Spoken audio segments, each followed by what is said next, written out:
Well, good, happy Monday afternoon. You are listening to The Source, 96.1 FM, 900 AM, streaming live on wordradio.com. Follow us on all social media platforms at onWURD. 215-634-8065 is the number to call in.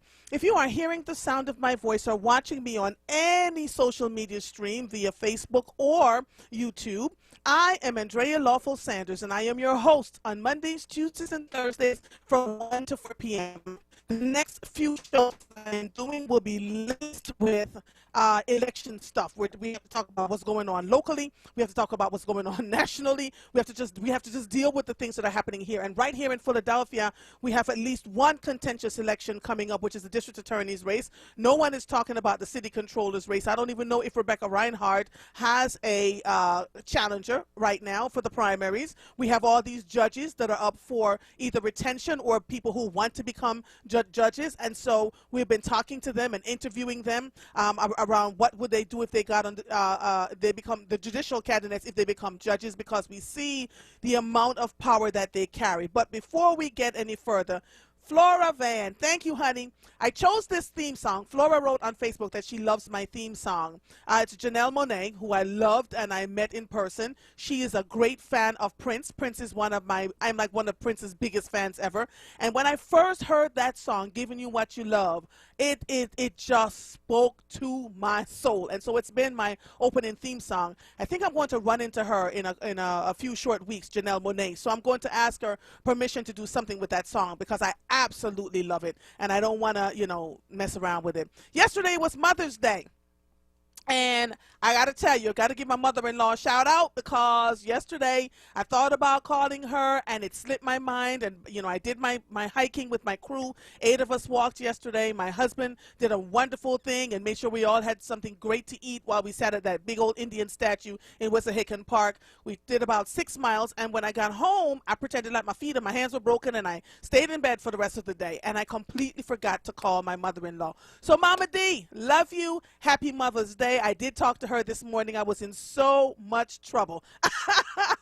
But, I did talk to my own mother, and my sons called me while I was walking. I hope you all had a good Mother's Day, whether you gave birth to children of your own, whether you've been mothering children or mentoring. I had heard from quite a few of my mentees, too, which was really, really good.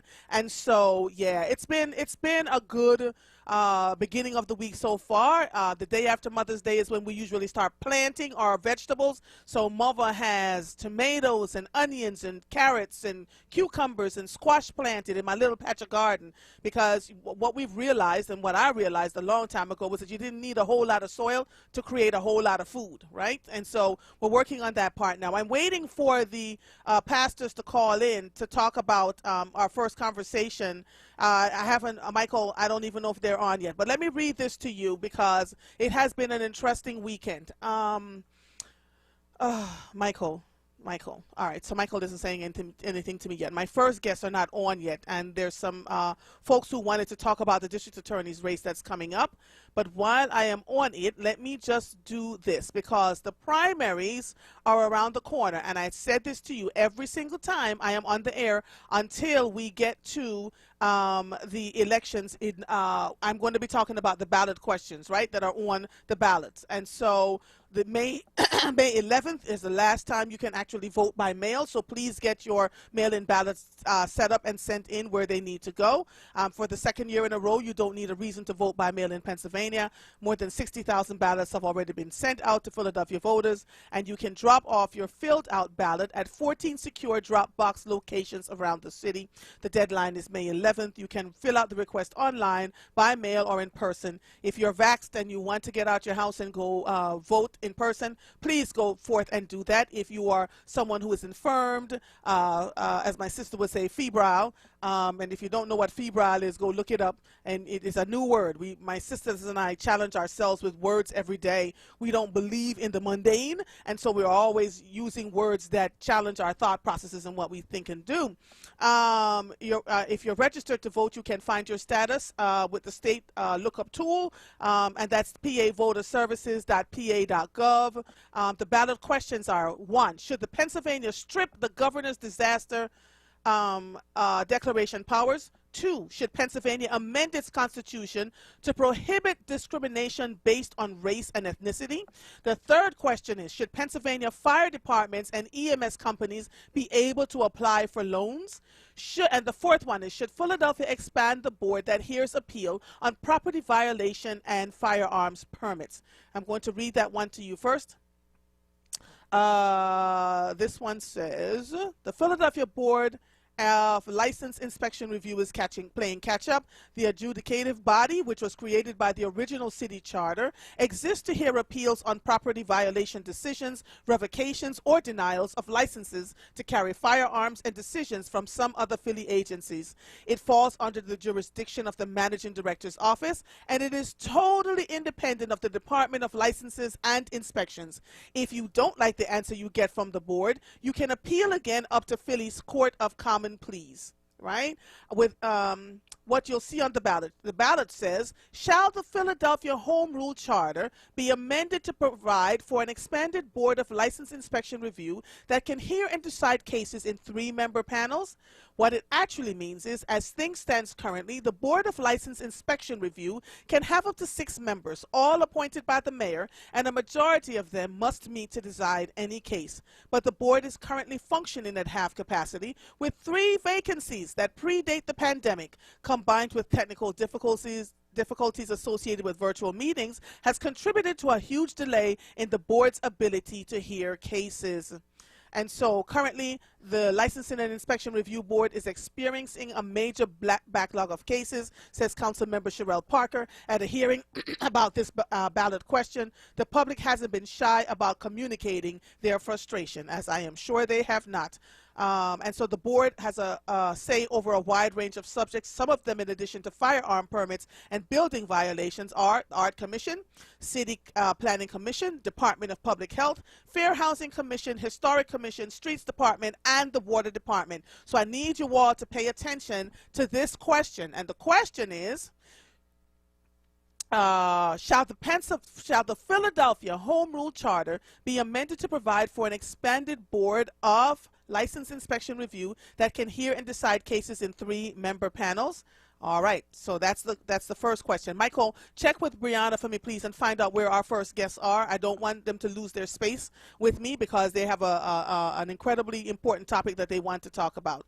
All right, the other one, the other ballot question is this, and I need you all to go and look for yourselves. Should Pennsylvania strip the governor's disaster declaration powers? That is a ballot question.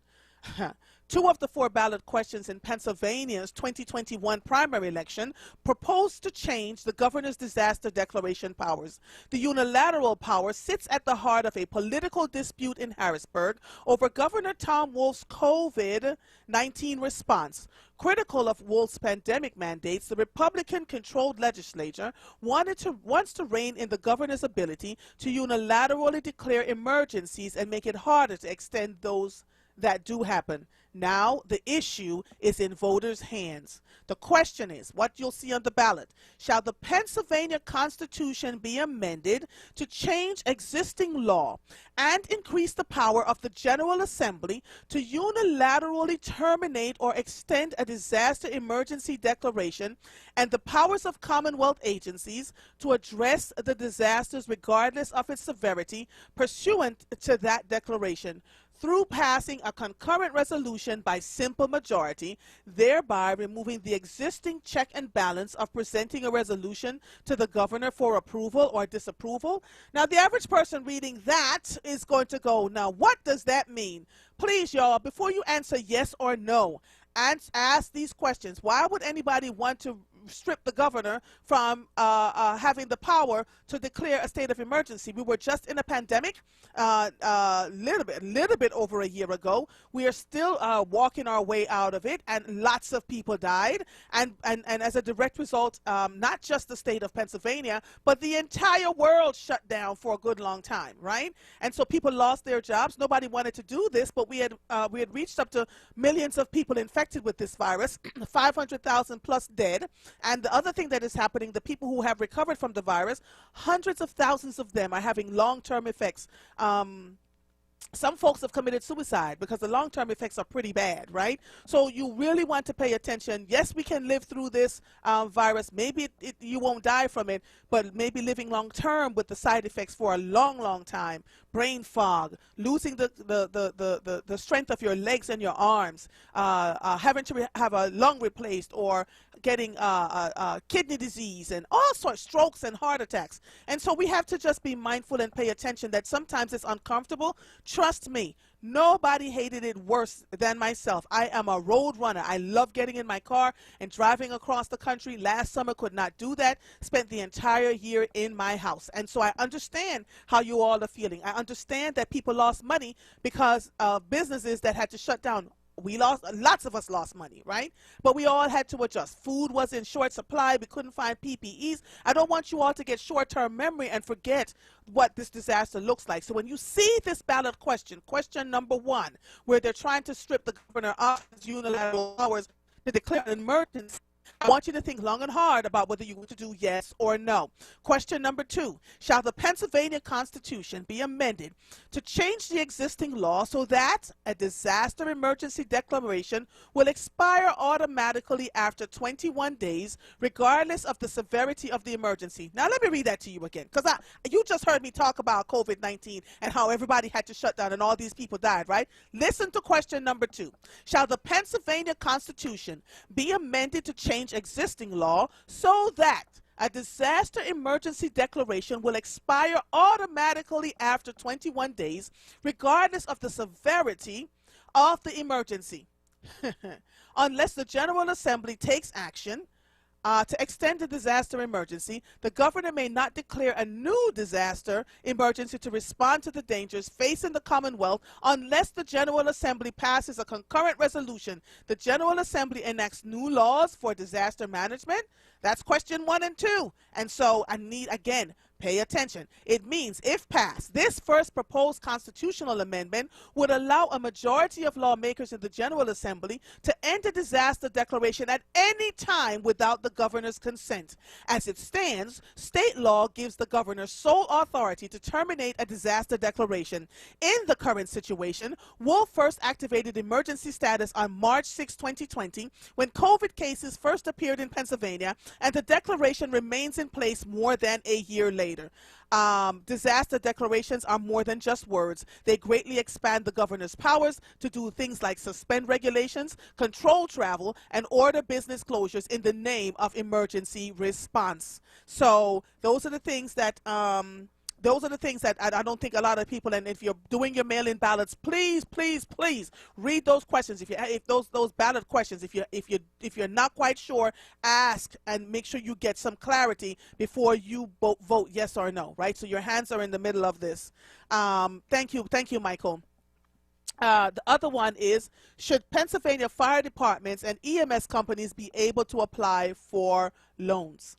So I'm going through all of this with you, and I'm going to do it every single time I am on the air. I am going to read the ballot questions until everybody gets it clearly, right? Some of you are going to vote in person. Some of you are going to vote is what, May 10th. Oh, so tomorrow is the last day to do your mail-in ballots. If voters approve, this ballot initiative will allow cities and towns with paid firefighters to tap into an existing state fund. In Pennsylvania elections, there is usually at least one ballot question about some government spending or bureaucratic process that is bound to make the eyes gloss over on first read. For the 2021 May primary, it is a statewide referendum titled Making Municipal Fire and Emergency Medical Services Companies Eligible for Loans. The ballot question is long and serpentine, but it is important. Your vote could impact the continued existence of firehouses and ambulances across the Commonwealth. So, Lord have mercy. And it is long. It is absolutely long. So it really just says, do you favor expanding the use of the indebtedness authorized under the referendum for loans to volunteer fire companies, volunteer ambulance services, and volunteer rescue squads under code there's a code here, related to referendum for additional indebtedness to include loans to municipal fire departments or companies that provide services through paid personnel and emergency medical services companies for the purpose of establishing and modernizing facilities to house apparatus, equipment, ambulances, and rescue vehicles, and for purchasing apparatus, equipment, ambulances, and rescue vehicles, protective and communications equipment, and any other accessory equipment necessary for the proper performance of the duties of the fire companies and emergency medical services company.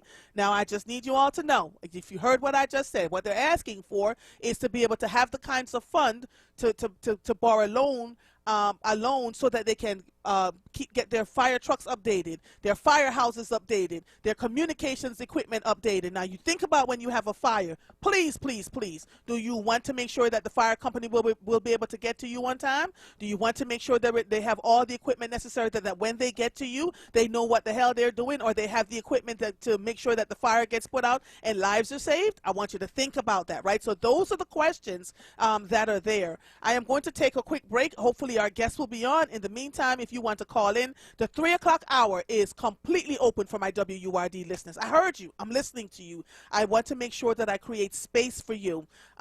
So here we go. You are listening to The Source, 96.1 FM, 900 AM, streaming live on WURDradio.com. Follow us on all social media platforms at onWURD. 215-634-8065 is the number to call in. If you are hearing the sound of my voice, I am Andrea Lawful Sanders, and we will be right back after these messages. What's up, Philly? It's Sincerely Sarita. The world is inching back to normalcy, but our approach to educating our children may never be the same. Commonwealth Charter Academy, or CCA, has nearly 20 years of experience providing a flexible, stable, online education in the comfort of your home. Enroll today at ccaeducate.me. Here are the benefits to your children and your family. Number 1, world-class education and accredited lesson plans streamed directly into your home at no cost to you. Number 2, laptops, headphones, and high-speed internet access, all provided at no cost to you. And number 3, a learning environment completely free from classroom risks like bullying and other distractions. CCA has been in our community long before this health crisis and will continue to faithfully serve students and families well into the future. Join the more than 2,500 students from Philly who already attend CCA. Enroll now at ccaeducate.me.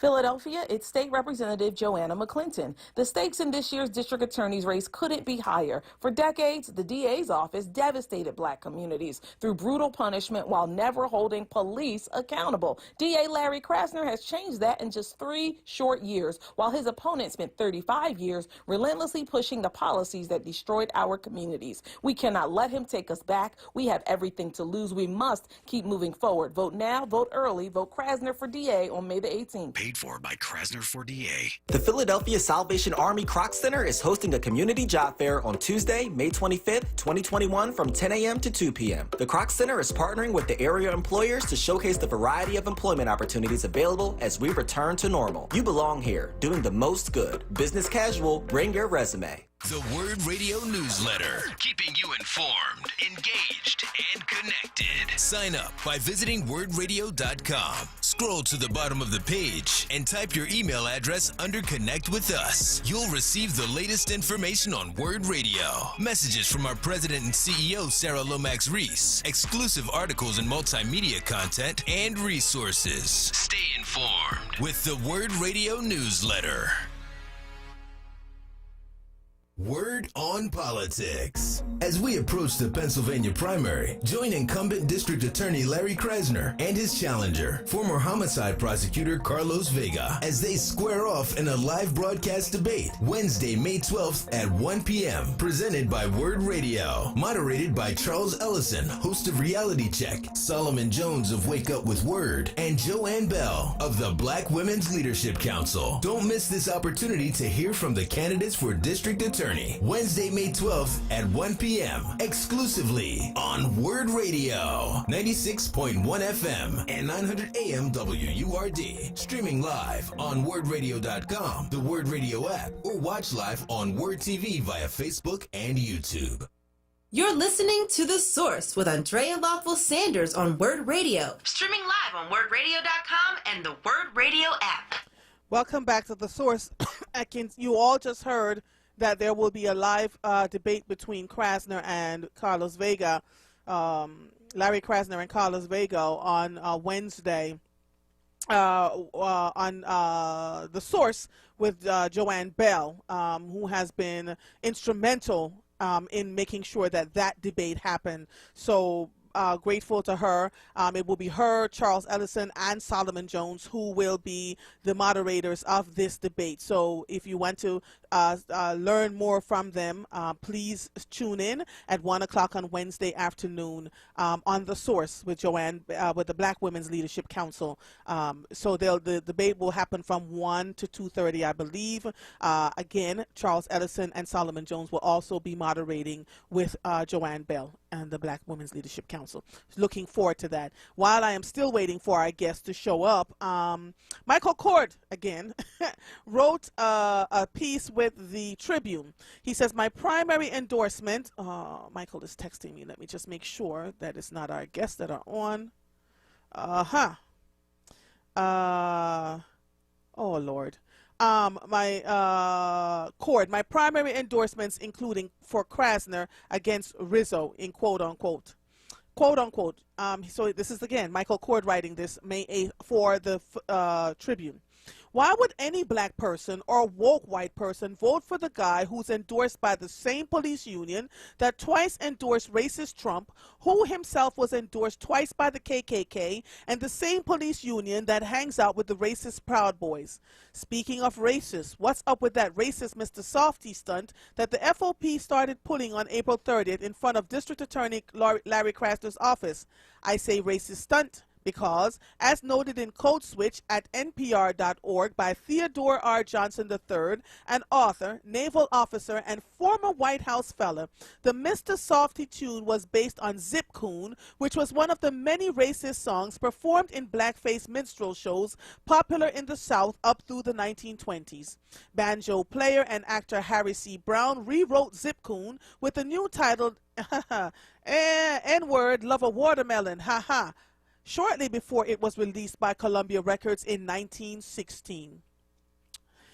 Johnson points out that it merits the distinction of being the most racist title in America. Here are some of the lyrics. You N-words, quit throwing them bones and come down and get your ice cream. Yes, ice cream. Colored man's ice cream. Watermelon. It was around that same period when ice cream parlors, not just in the South but all around the country, started playing the minstrel music to entertain their white customers. Later, when automobiles became more commonplace, ice cream companies began using trucks to deliver their product. And those companies needed a catchy tune for marketing purposes and to alert customers of their arrival. Accordingly, they, like the FOP, chose that racist N-word, Love a Watermelon, Misty Softy song. I'll come back later to the racism of the FOP, but right now I'll discuss my endorsements in the May primaries. Why me, you might ask? Who do I think I am, you might ask? Why should you accept my endorsements, you might ask? Here's why. To whom much is given, much is required. I have been a radio show host for more than 15 years, a trial attorney for more than 25 years, a cultural political activist since my college days, and an African descendant through my entire lifetime. Furthermore, in the words of the great congressperson Shirley Chisholm, I am unbought and unbossed because I have neither requested nor accepted money, jobs, grants, or any personal benefits whatsoever from any candidate or any elected official. Power sign, my brother Michael Cord. I'm right there with you. As a result of those blessings, I have been put in a position to access and uncover enlightening information that can bring about justice, equity, and eventually liberation for black folks. Accordingly, prior to each primary and general election, I use that information to compile my endorsement list. Why? There are two reasons. The first is literally hundreds of voters always ask me to do so. The second is, unlike the average voter, I have the time and the resources to thoroughly research the candidates. Therefore, I am able to distinguish between the good candidates from the bad ones, as well as the not so bad candidates from the truly bad ones. In my capacity as a meticulous researcher and as the angriest black man in America, quote unquote, I'll begin my list with a resounding endorsement of Krasner, the man I call the blackest white guy I know. Here are 10 reasons why I'm enthusiastically endorsing him. The FOP hate him. Krasner is endorsed by the Guardian Civic League, which is the Black Police Officers Organization. Krasner is not the second coming of Frank Rizzo, like the other candidate who claims to be a Democrat, but is primarily financed by the Rizzo-esque Republican FOP. That was 3. 4, Krasner is not a knee-jerk Rizzo-esque law and order politician. 5, Krasner cannot be blamed for Philly's current high homicide rate. In fact, no DA can, and that's because societal conditions, not district attorneys, cause or deter crime. 6, Krasner has increased support for devastated family members of homicide victims through his 15-employee crisis assistance response and engagement for survivors CARES program that provides grief counseling, funeral expense payments, and utility bills assistance. If you're listening to me, I'm reading an article that was written by Michael Cord. So this is not Andrea Sanders' words. 7, Krasner has spent 30 years as a civil rights attorney fighting, often pro bono, for the rights of black, brown, and poor people. 8, Krasner has been working with officials at my alma mater, Cheney University, the nation's oldest HBCU, to develop a plan for the creation of a pre-law criminal justice course with student internships. 9, Krasner has always supported the very same criminal justice issues that the black community supports. And 10, Krasner has been attacked by his so-called Democratic opponent as a social worker.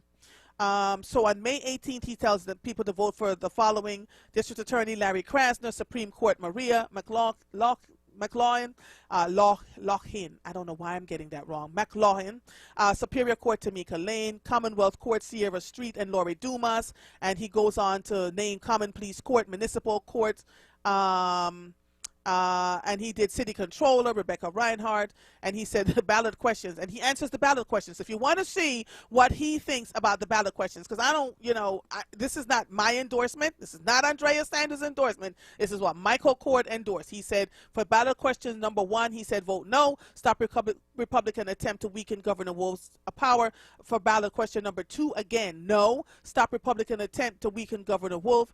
Ballot number question 3, yes, amend the state constitution to protect blacks. And number 4, yes, but the EMS question is not available in Philadelphia County. And yes, expand and expedite the Licensing and Inspection Review Board. You can follow him on Twitter and Instagram, and his YouTube channel. His radio courtroom show can be heard on WURD. I think it's on Sundays in the afternoon. And his TV courtroom show can be seen on PhillyCam, Verizon, Fios, Comcast. So that was Michael Cord's picks for the primaries. You, of course, are going to do what works for you, but he tells you why he's doing what he's doing. Okay? All right, so there's that. What else is going on? Since we're still waiting, sometimes I tell you, this is live radio, and I tell folks all the time, you always have to be prepared because you never, ever know. We're going to talk about this. Let's see if we can get it up. Police dropped a bomb on a West Philadelphia house in 1985. The fire caused by the explosion killed 11 people, an atrocity that Philadelphia still grapples with today, the MOVE bombing. So this was an opinion written by Tisa Lowen for the Inquirer on May 10th. I'm sorry. Let me just. No, that's not what I wanted. See, that is not what I wanted, Andrea. That is not what you wanted. See. All right, let me open this again. Let me try this again and see if I can get in here. Let's see. Nope.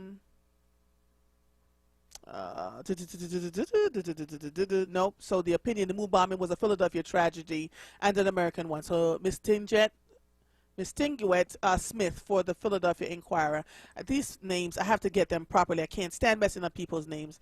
And so this is an opinion written by Miss Smith, I believe it is. Might be a gentleman, though, a Smith.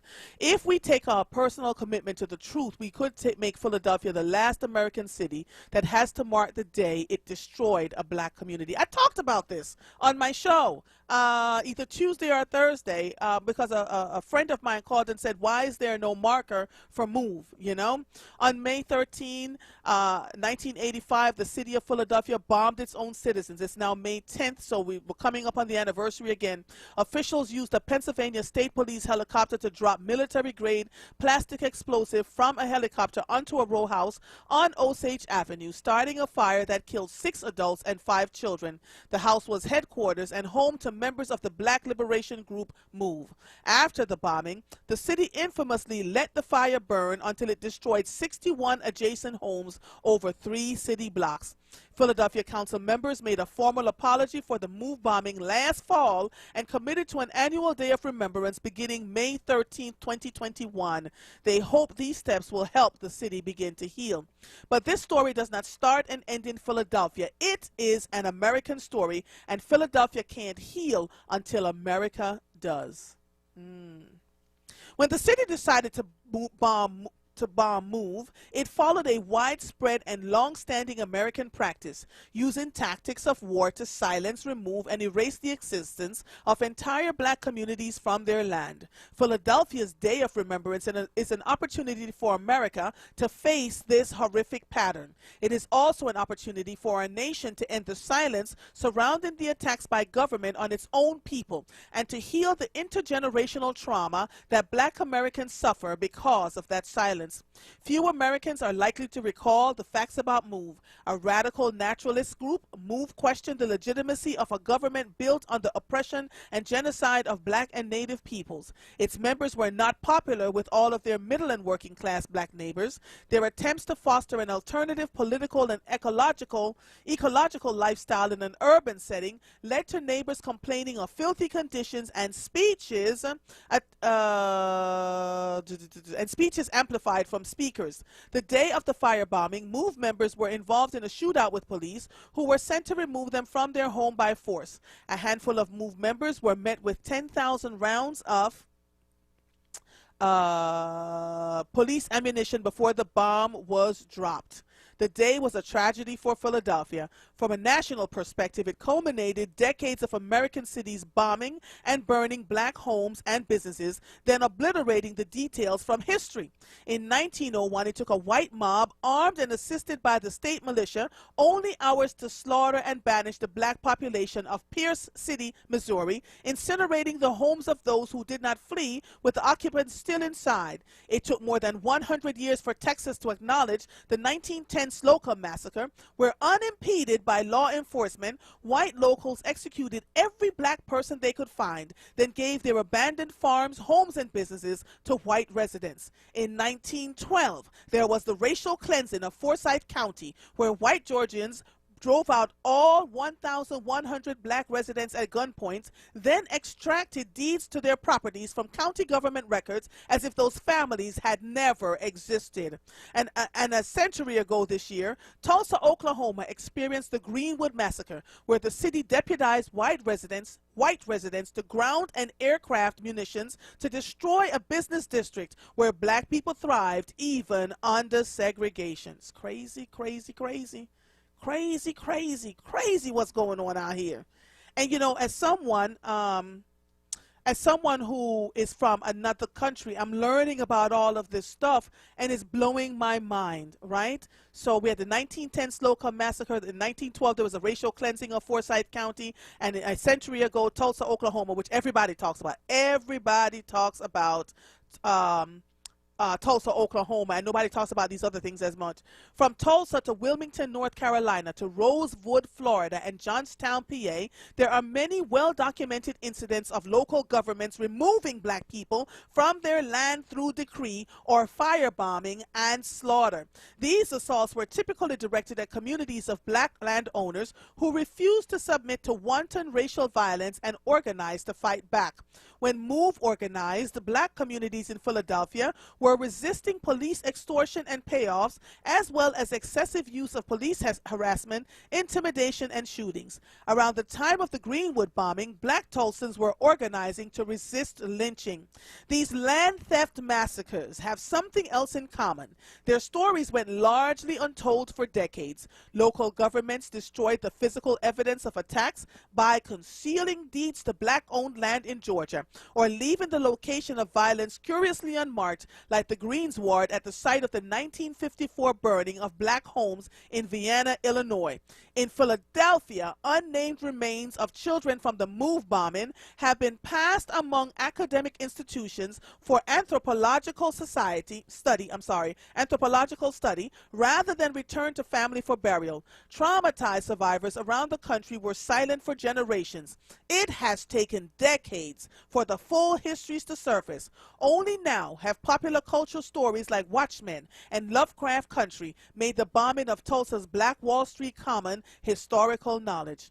While the city of Philadelphia has financially compensated families whose homes were destroyed in the bombing of MOVE, money is not enough to heal the relationship between the city and the residents. As the state of Florida learned from its payment of reparations to descendants of the Rosewood Massacre, telling the whole truth, painful truth, is the thing that heals.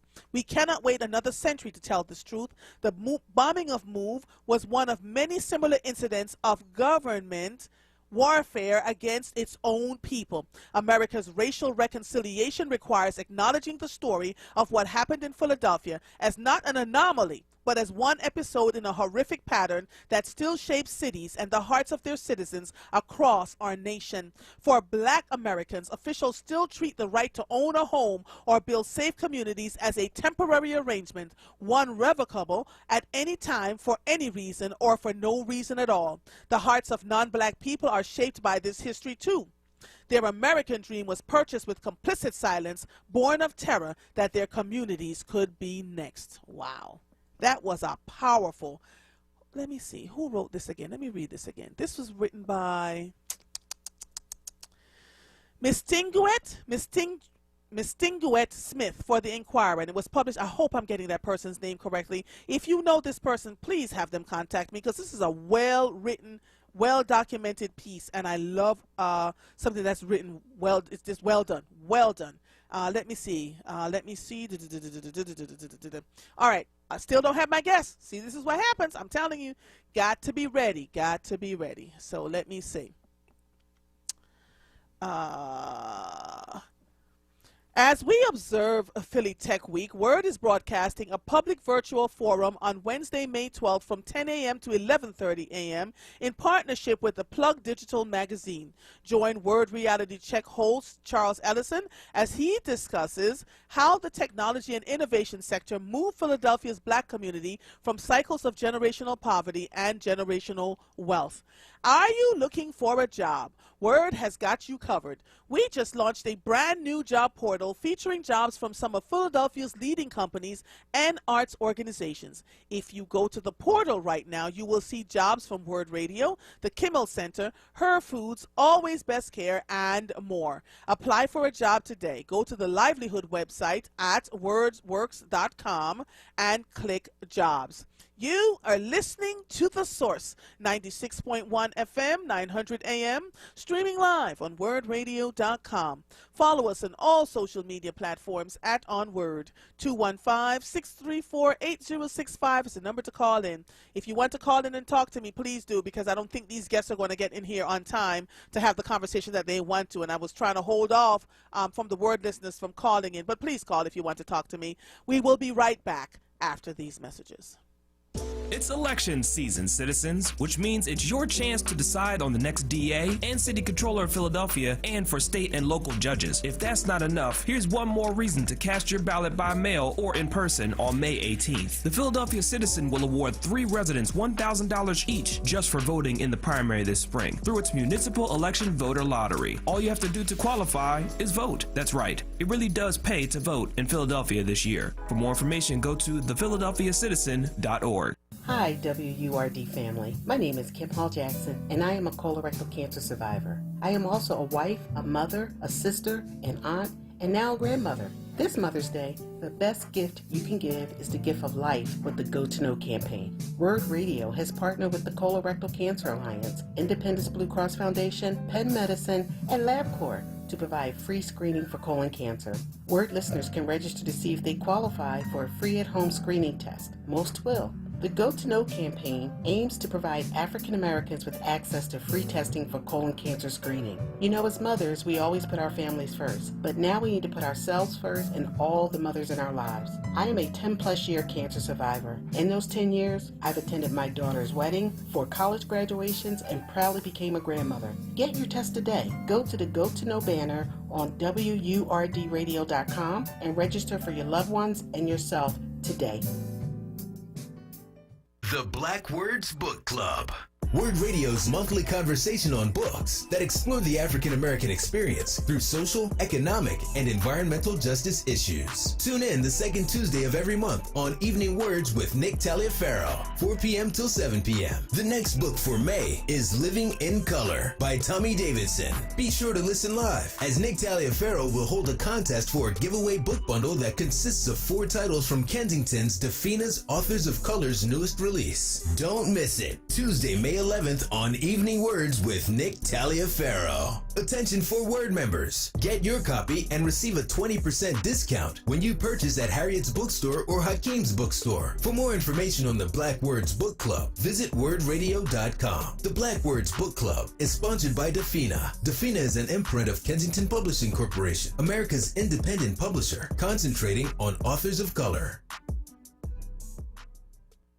You're listening to The Source with Andrea Lawful Sanders on WURD Radio. Streaming live on WURDradio.com and the WURD Radio app. Welcome back to The Source. Before I go to my first caller for the day, I want you to hear this. It was a violent KYW News Radio sent this in. It was a violent Mother's Day weekend in Philadelphia. 5 people were killed and 18 others were wounded in separate shootings across different parts of the city. According to preliminary information, Lord have mercy, by the Philadelphia Police Department, there were 13 shooting incidents on Saturday and Sunday. On Mother's Day alone, there were 2 triple shootings and a quintuple shooting. The quintuple shooting happened in the area of East Albanus and Front Streets in Olney around 4 p.m. A 23-year-old man and a 17-year-old boy were killed. The 3 other victims, each in their 20s, were treated at the hospital and are listed in stable condition. Deputy Police Commissioner Robin Wimberly, who was at the scene and spoke with reporters, expressed frustration that far too many lives are being lost. It's not unknown to most of us that the gun violence in the city is really a lot. It's a lot. So for it to happen on Mother's Day, for 2 mothers to lose their sons on Mother's Day, Commissioner Wimberly said, it is too much. Oh, God. Maurice, are you there from Southwest? Are you there, Maurice?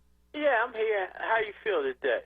You know, Mother's Day, it was a good day. I got to rest and relax. It was good. How are you, my brother? Well, I'm glad it was good for you, but it wasn't good for me. What happened? The 23 shoots. Did you just hear me? Man. No, I'm just speaking up. See, this is what I'm saying. This all got to tie in with the election. Why is everybody trying to put it on Larry Krasner? We never put it ever when we had shootings on the DA. It was always on the police commissioner. We act like we don't have a police commissioner. How you shoot straight from murder to, oh, the DA ain't doing his job because we're getting shot in the street. His job is to prosecute. His job is not to lock up people. People don't understand that. It is not Larry Krasner. It's the police department. And will you please get that in your head? People talk crazy. This is the only white man. Now, look, he's not perfect. And I wish he was a black man, but he's not. But, wow, why is the only white politician in this city is the only one been working in our favor? I just don't understand that. We got a whole city council. How come it's not their fault? They're not providing opportunities for black people. They're not doing nothing for the black business districts. They're not doing anything for black people. Name something in 5 years that somebody can say, you know what? City council is really on their gig. They really put their foot in that one. You can't name a damn thing. And Maurice, let me tell you something. My sources are telling me that there's some folks in city council that won't talk to Krasner because he doesn't speak. They don't like his personality. Like what does it have to do with his job? What does it have to do with what he's doing for his job? Let me tell you something. When you're not on, you have the Black Women's Conference, okay? Yes. Now, I remember when all three of them were there, and they said the last election, oh, once we get all these black people on city council, we're going to be running things and everything going to be straight. What the deal is, once you become a council member, you just fall in line. All those people that are talking all that revolutionary stuff, and when they were running for election, how they going to help change city council, you don't even hear them debate at city council. How does city council agree on everything? The last person to disagree with them was David O. And David O. had a great idea, what seems to be lost in the sauce, about how we can open up the schools and have it running with the ionizers and these light tubes that he had. They could be put at every entrance and every exit of the school, and kids could have to walk through those to make sure they're sanitized before they even hit the classroom. Right. But nobody spoke on that because guess what? They didn't want to spend a dime on that. From Clark on down, they're a bunch of bums, people. They work for us. They are public servants. They're spending our money. It's billions of dollars coming here from Biden. But guess what? By the time it gets through their greedy, miserable hands, we have nothing. Yeah. Right now, they say the city unemployment rate is 26%.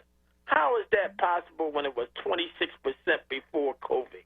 It must be about 50 to 46% right now. This is the nonsense. I've been trying to wake people up about what's going on. Now, let me skip to the death hustlers. Lord. You got the black clergy. Keep talking about this $100 million they need to make sure the streets is right. Where they getting $100 million from? Because the city cries broke. So where they getting $100 million? So can somebody show me where they're asking for $100 million? Because I read the thing that they sent, and nowhere in there did it ask for $100 million. Wait, he was just on the radio over the weekend talking about, I keep getting his name mixed up with Royster. It's the other guy, Hoyster or something like that. Uh-huh. Every time he gets on the radio, he says, we need $100 million. Oh. All you got to do is look at Michael Cord's show, review that, or ask Michael Cord. I said the same thing to Michael Cord on Sunday. And Michael Cord said, I have no idea where they're getting this $100 million. Are you going to Comcast? Or are you going to private industry? Right. No. So why do they want this $100? How does he calculate $100 million? He's not even laying out a blueprint about where that money would go. Guess where it's going? In their pockets. We never get what we ask for, except for a police commissioner that doesn't have a resume to fit. Now, I wish he did. I wish he was very successful. I want to back her 100%, but with over a 600 body count right now, I don't think it's very successful. Do you? Maurice. Come on, we got to be honest. Let's stop being so black we're stupid. So let me just say this to you, Maurice, because so much is going on. I'm having conversations backdoor. I'm listening to the conversations that are happening here. It doesn't seem to me that when Commissioner Outlaw came that she was fully supported, and she didn't get what she needed. So some missteps were made, but that was because she didn't get what she needed. Does that make sense? By who? Come on now, Maurice. No. Because black people need to hear this. Black people need to hear. But Maurice, because when black people supported her. Right. Now, are you talking about from the FOP or from the mayor? So I can't reveal my sources at this point, honestly. No. I'm just saying, what do you think? I don't want you to tell me. From what my sources are telling me, it was the FOP that didn't support. Okay, her. well, we knew that when she got here. Right. Why is people acting retarded? We knew the FOP runs the police department. Why are we acting like we don't know this fact? Yeah. Now, as soon as Vega gets in there, you're going to see a big deduction in crime. Big deduction in crime. But guess what? It's going to be at our expense. It's not going to. They're going to lock up a lot of criminals, but guess who else is going to get locked up? A lot of innocent people going to have to suffer. Certain neighborhoods we ain't going to be allowed to go in without being hassled. We're going back. Let me ask you this, Maurice. Do you think Vega is going to win this election? It's neck and neck. Yeah. Because this is the whole thing about it. The reason Vega hasn't been coming on URD is because he has you know he's going to be on Wednesday, right? Yeah, I know all that. But what I'm saying is that's not the point. The point is he's counting on white Philadelphians to put him in there and the ones that's affluent Negroes to put him in there because he knows he's perfect for gentrification. He's perfect to make those white people feel safe. Because guess what? Ain't nobody white dying. Right. We got to understand the rules of the game. If it was one white woman shot, we'd be under the National Guard right now. So my question then becomes, Maurice, why do we consistently put up with this? Why are we in a city constantly having this conversation? We ask for a progressive district attorney. A district attorney comes. And does his job. Don't forget to say that. Does his job. He walks right in there and fires 30 DAs that weren't doing their job. And has put programs in place that would support, because so many black and brown people were being locked up. So then why is this election neck and neck? If he's doing what he's supposed to be doing, why in the Sam Hill is this election neck and neck? If we ask for a progressive district attorney, why is this thing neck and neck? Because we got a problem. The problem is that we don't want to blame the police commissioner for nothing. We shoot right to Larry Krasner. How is Larry Krasner causing the deaths? You got to lock him up first before you can get to him. Okay. And we just skipping over the police commissioner's job like she's not even there and going straight to Larry Krasner. And let me ask you something. In Law and Order, does they get in the car and ride in the police car? The DA? Any cop show that you've seen, do you ever see the DA in the police car? No. Okay. Well, they wait for you to bring the person. They come from their shiny office and say, all right, what we got them on? What's the details? And then they make sure that the cop got it right. If the cops are not doing their job and just bringing in people and they're breaking every rule in the game, he's got to let them go. Yeah. See? So Maurice, let me say this for someone who has worked with police departments for years. That's easier said than done. I have watched police commissioners try to get rid of bad cops, and it's more than a notion. Let me tell you. So the FOP is really part of what we need to talk about here, and nobody seems to want to touch it. Well, we can't get rid of the man because we don't elect him. He's elected by the police. And I tell you the truth. If I was a police officer, a black police officer, I would say he's the best thing I ever seen because no matter what I do, I'm going to keep my job. Yeah, but that's not right though. All right, Maurice. It's the way Philly is. Yeah, but it's not right. It's 155. Yeah, but first you got to start from the top. You can't start from the bottom up. We got a terrible mayor. We got even a more terrible city council because name one time they defended us. When they going to hold Kenny accountable for stop and frisk? Right. Well, listen. All right. Okay. So I got to take a break because it's 1:56. Thank you, my brother. Call me back tomorrow because you just gave me a whole earful and there's so much that I need to deal with. As we observe Philly Tech Week, WURD is broadcasting a public virtual forum on Wednesday, May 12th from 10 a.m. to 11:30 a.m. in partnership with the Plug Digital magazine. Join WURD Reality Check host Charles Ellison as he discusses how the technology and innovation sector moved Philadelphia's black community from cycles of generational poverty to generational wealth. You are listening to The Source, 96.1 FM, 900 AM, streaming live on WURDradio.com. Follow us on all social media platforms at onWURD. 215-634-8065 is the number to call in. We will be right back after these messages. Anthony Wright was wrongfully convicted of murder after he spent over 2 decades in prison. DNA exonerated him. In 2016, Carlos Vega re-prosecuted him anyway. I was in prison, convicted of a crime that I didn't commit. Every single person that was involved was corrupt. I think about Carlos Vega, I think about the devil, I think about racism. Vote now. Vote Krasner for DA. Paid for by Lawrence Krasner for District Attorney. Recovery starts with a call. Pennsylvania's Substance Use Disorder Hotline. is staffed by real people who are trained to help. They're here 24 hours a day, 7 days a week.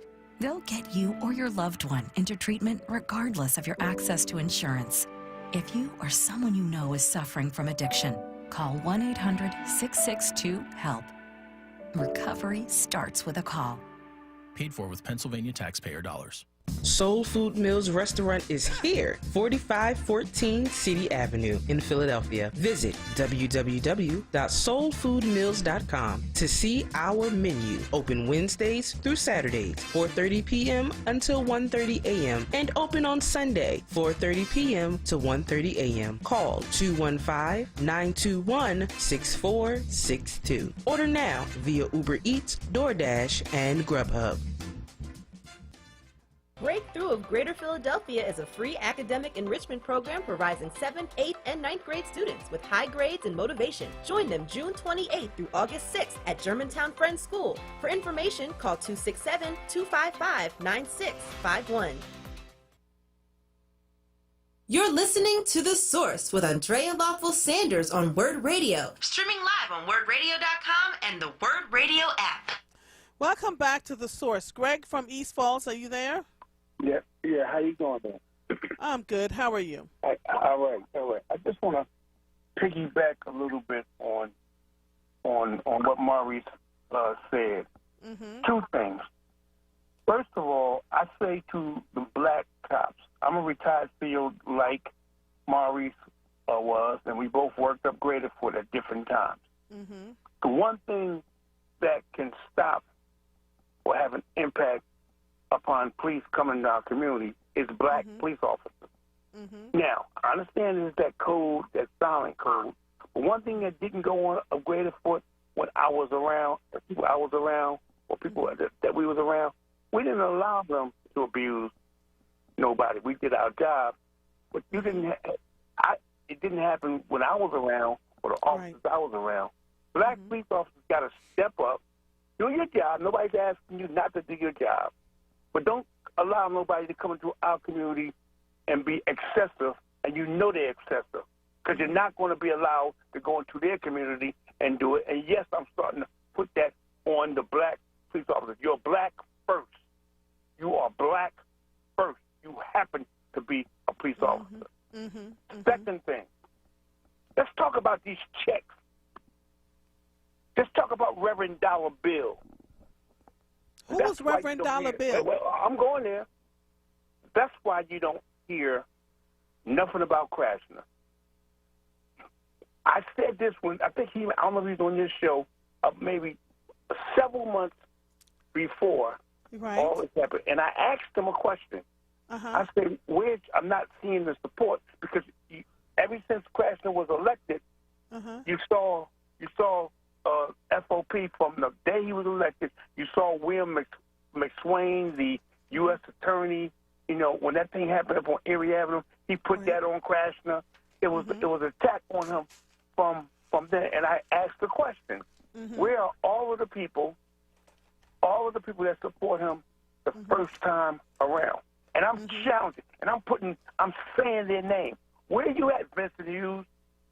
Where you at, Curtis Jones? Where you at, Dwight Evans? You know, and you know where they're at? You know where they're at. I'm not going to get into that.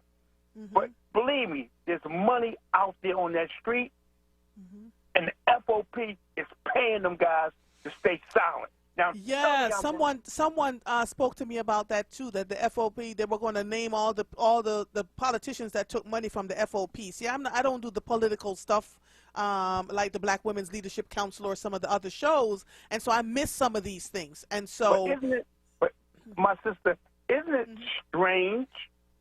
Now, like Maurice said, if he would Carlos Vegas win, it's going to be hell in our community. Yes. Now. Because we're going to pay for it. So now I don't want to hear, and I don't hear none of these politicians speaking about what's going to happen. I'm scared for my grandson who may get stopped by the cops. You know, and they should be scared for their people, because it's not like when a cop stops them or harass them that they're going to automatically know that this is Vincent Hughes' person or this is Dwight Evans' person. Right. You know, we need to stop. People worked hard, lost their And I have investigated the police. And the one thing that's hard to see, when I happen to investigate a Brandon Tate Brown case. And I remember that. I remember that case, yes. And I was one of the investigators on that case. And when you sit up there and you're going and you're talking to the parents, Tanya Brown, and you feel that hurt, and we've done several cases like that, then you'll understand that this ain't no joke. This is no joke. And all you politicians, when if Vega gets in there, I believe we're going to have another George Floyd, because, and I'm not wishing that, when you look at what's going on around this country, those shootings after that officer, ex-officer was convicted, happened almost immediately. That was no coincidence. And Vega will not, he hasn't prosecuted cops. So they're going to have a field day. And I want to hear all of this stuff from it's too many black politicians in this state. It ain't saying nothing. Ain't saying nothing about what the FOP is doing. I'm not afraid of them, and I don't want your money, and I don't take your money. Thank you so much, my brother. Thank you. I've got a couple of other callers. I got to take them, and I have a guest waiting in the room, the Zoom waiting room. So thank you so much for calling. Okay. Oh my Lord! All right, hold on. Let me see who else I have here. You all are on fire today. Rob from North Philadelphia. How are you? I'm doing fine, and yourself, sister? I'm good, man. What's going on? A whole lot. Look, this is for the people who are trying to make up their mind who they're going to vote for. Just a little bit of information to help you along the way. The one thing that you got to understand, the historians say, follow the logic. And when you want to blame Krasner, who I'm not saying you should vote for, or the other guy, what I'm saying is just follow the logic. Crime is up around 42% around the nation. And the last time I checked, Krasner was not the DA for the nation. Neither was the police chief. He's not the police chief for the nation. Crime is up. And when you look, sir, and when you excuse me, go ahead. Excuse me. Hold on one second. And when you look, Philadelphia is not the worst, right? Crime is up in alarming rates all over the country, and so we got to. You're right. We got to look and see. Alaska. Yes. Crazy crime. And see, that's the thing you got to keep on your mind when you go to these polls and you listen to a lot of these people. Just like the last guy and the brother before him said, you know, these guys are being paid to put this nonsense out here. You know, constantly badgering and bashing the sister that's in charge of the police force. I'm not saying she's doing a great job, but I'm not going to say she's doing a bad job. When you administration, you have people under you. You don't do the actual job. You orchestrate and you delegate. So when these guys aren't solving these crimes and the crime started to seem like it depleted, according to the statistics, somewhere around in 2019, but it was also when the pressure was being put on the police departments around the nation about defunding and things of that sort, and they were ramping up their violence with the black community. So they seemed like they fell back, because what I've always said, and I'm going to just finish with this, crime is by design. And when I say that, I'm saying it's controlled in certain pockets. When University City was before University City, some parts of that area was called the Bottom. There was a lot of things going on in that community that weren't good. And when they wanted to clean it up for University City, they came in and cleaned it up. Crime. It suddenly died down to a large extent. The same with Temple, the same with Drexel, the same with a lot of these areas.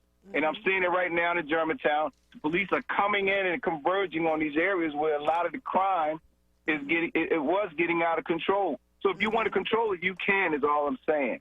And thank you for so allowing me to talk. Oh, you're welcome, sir. All right, Brother Phil and Prince, you're the last two that I'm going to take before I take my guest, who is waiting, patiently waiting to talk to me. Brother Phil, how are you? Oh, you put me last, honey? No, I got Prince after you. How you doing? Doing pretty good. Listen, I concur with all them gentlemen today because they were right on point. But my thing was, I believe they are allowing crime to get out of hand to push us into into the digital, push us into the digital world, because you're going to have digital protection, which will cover a lot of things, because they're going to change the laws so they can use drones. They're going to have implantment. They're going to have, we getting ready to jump the broom. Can you hear me? I can hear you, sir. I can absolutely hear you. See, I can hear you. Because what's going on today in the dark hoods is unexcusable. There's nothing professional about being a thug with a badge on, and especially. I want you to stop for a second. Let me tell you what you just said. That is quotable. If you use Twitter, there is nothing professional about being a thug with a badge on. Did I say sir. that? Yeah, you did. Same thing with city council. They pretending to be our friend, and we going to read about these days right now when it's all gentrified, just like Central Park, just like any place else they wanted to do. We don't have the power to compete because we won't sit down and talk amongst ourselves because of the distractions that America has on us. Can I say this, Brother Phil? And then I got to go because I got to take Prince and then take my next guest. Okay. Ego. The egos are humongous. They're astronomical. People feel like you must. I watched this happen over the weekend. I was sitting at an event and I said to myself, Lord, I can't. The egos. You know, when you are in political office, you're supposed to be a servant. You're supposed to walk in and talk to everybody that you see sitting there because everybody could be a potential voter. You don't walk in, take your picture, and walk back out. You know? Yeah. And so for me, I just looked quietly, sat in my little corner, and I said, And so the only time people get the respect that they deserve is when it's election time, and then all of a sudden we want to talk to everybody. You know, we have to really pay attention to the egos that we carry around out here. It's crazy as hell. I don't know what to tell you. I got to go, sir. I got to take Prince, and then I got to get my guest. But thank you for calling in, okay? All right, my brother. All right, bye-bye. All right, Prince, Lord Jesus, have mercy on me. Yesterday was Mother's Day. They got you fired up. Jesus, what is it going to take? It's going to take starting some of the simple things. You know, I think that, you know, let me give you a couple scenarios. When you go to a Chinese store and you have a 2 or 3 year old or 4-year-old, and you potty training that 4-year-old, and they won't give you change for $1 to catch the bus. And you have to buy something, and then you can't use a restroom. Now you've let these stores on your corner board themselves up with plexiglass, whereas you can be an open target to get shot right in their lobby. They'll shut down for 2 days and then reopen back up. Dominican stores, Chinese stores. And so when you start talking about your quality of life, your kids and grandkids are now raised going to the store buying a little black bag of groceries and calling it groceries, 3 wings and some fries. Prince, so do me a favor, because I got a guest waiting, and she's been waiting for 11 minutes. I need you to call me back when I'm finished with her, and you'll know because you're listening, so we can have a good conversation, okay? All right, thank you, my brother. Thank you. Thank you so much for understanding. All right, let me just go. Let her in, Michael, please. Let her in.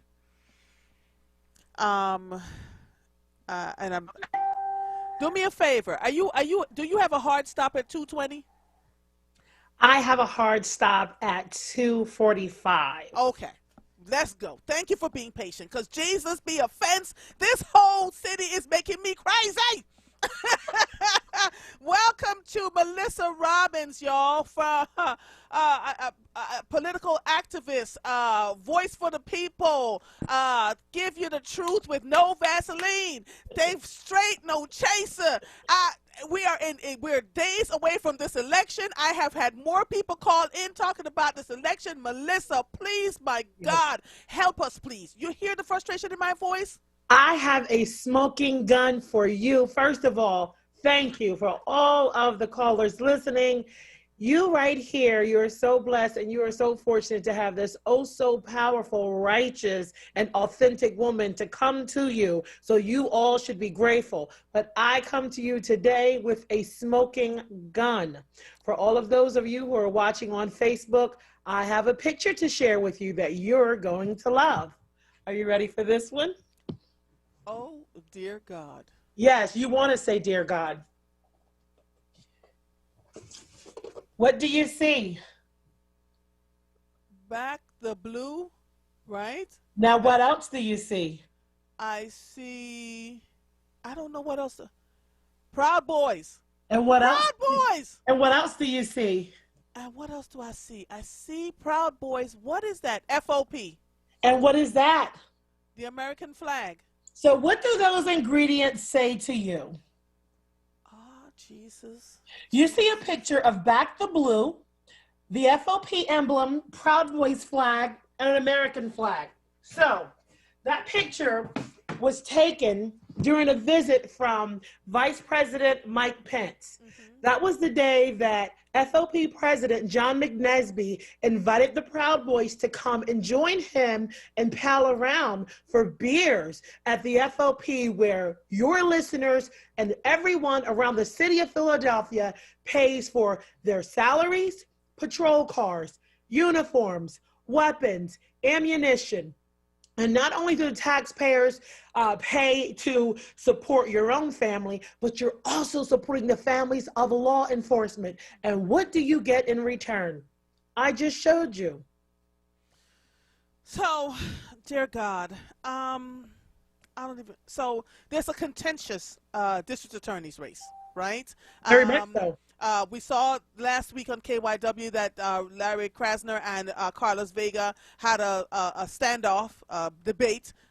Yeah, let's talk about that a little bit. On Wednesday, there will be another debate with them on the Black Women's Leadership Council show, and it's just been vitriol after vitriol after vitriol. What do you owe all of this that is going on from your lens, Melissa? And tell me, first of all, what did you think about the debate? Who did you think won that debate and why?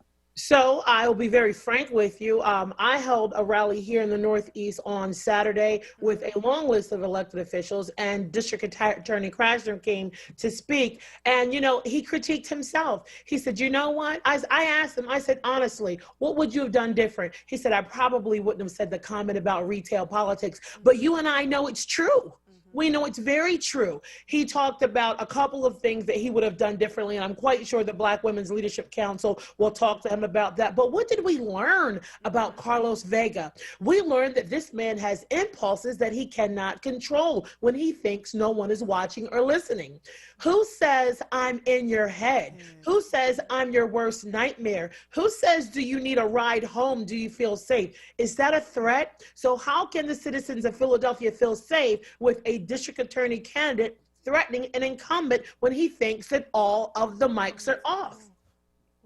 What does that say? What did I think about the debate? We heard lie after lie after lie. And DA Krasner said it, if you say it enough times, people will believe it. So what we heard that Carlos Vega was completely out of touch. He said that if he came into office, some of the policies or programs that he would implement would be the deferred program. Well, DA Krasner let us know that already exists. In fact, it's been in play for the past 2 years, right?